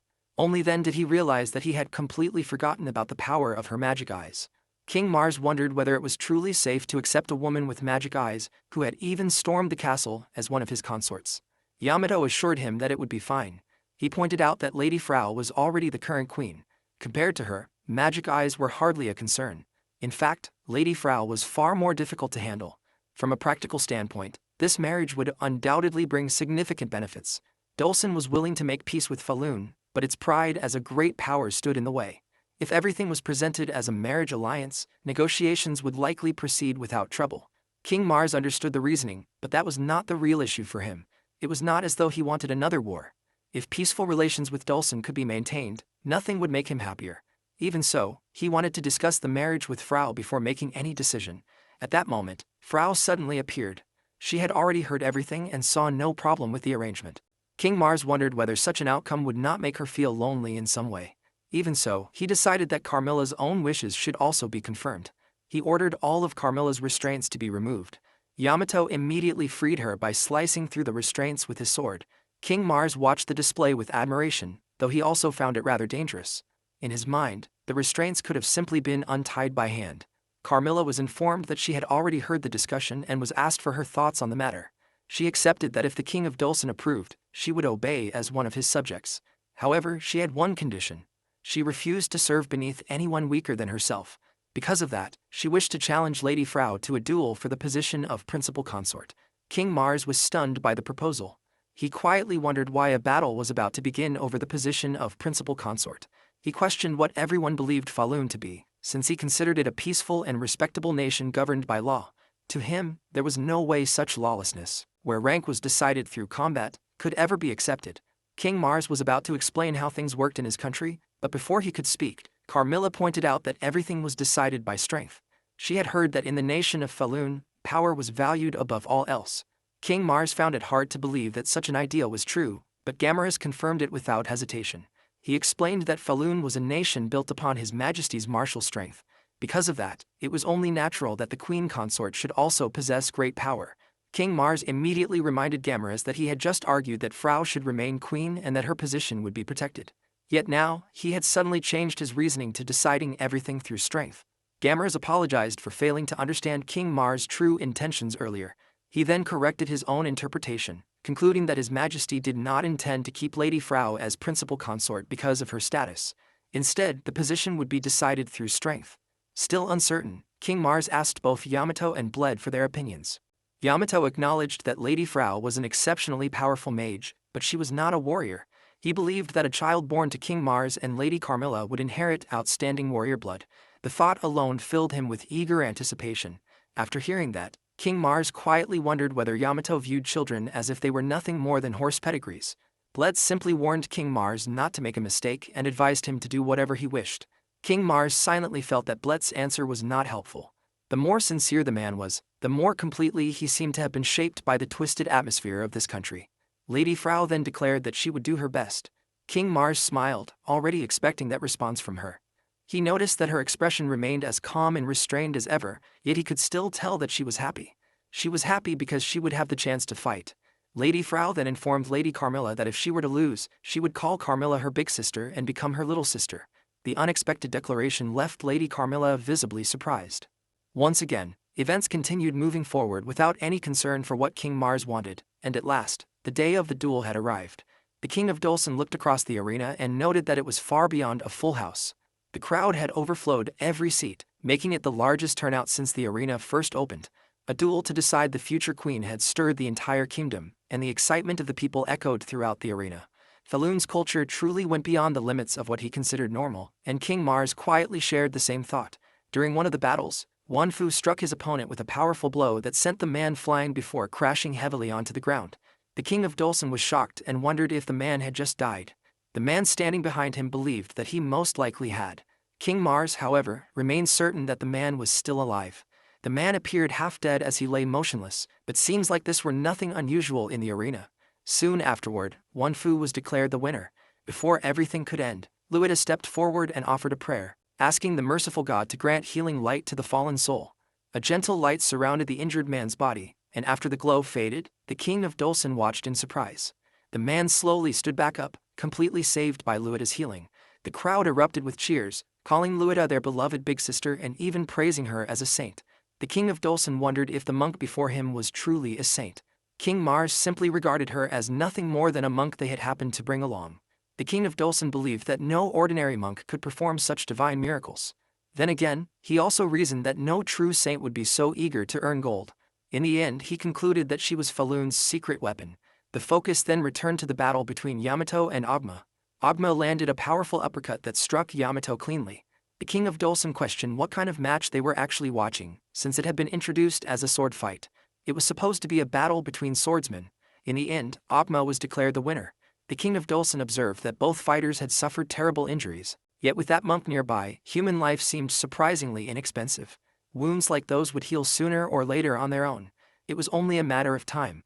With that finished, it was time for the day's final entertainment, though King Mars showed little interest in it. The king of Dulcin noticed King Mars getting up and asked where he was going. King Mars simply intended to stretch his legs for a while. The king of Dulcin could hardly believe that King Mars himself was about to enter the ring. King Mars remained calm, knowing that it would not take long. The crowd burst into loud cheers as King Mars finally stepped into the arena alone, disguised as King Zeros, standing before several members of the 100. The king of Dulcin observed that King Zeros was facing 10 warriors at once and struggled to understand what he was witnessing. The man beside him explained that a physical barrier spell had been cast. The king asked what purpose the barrier served, but the man admitted that he had no idea what its true intention was. Moments later, every one of King Zero's opponents was sent crashing into different sides of the arena. Only then did the king of Dulcin realize why the barrier had been placed around the battlefield. After that match came to an end, it was finally time for the next battle between Fran and Carmilla.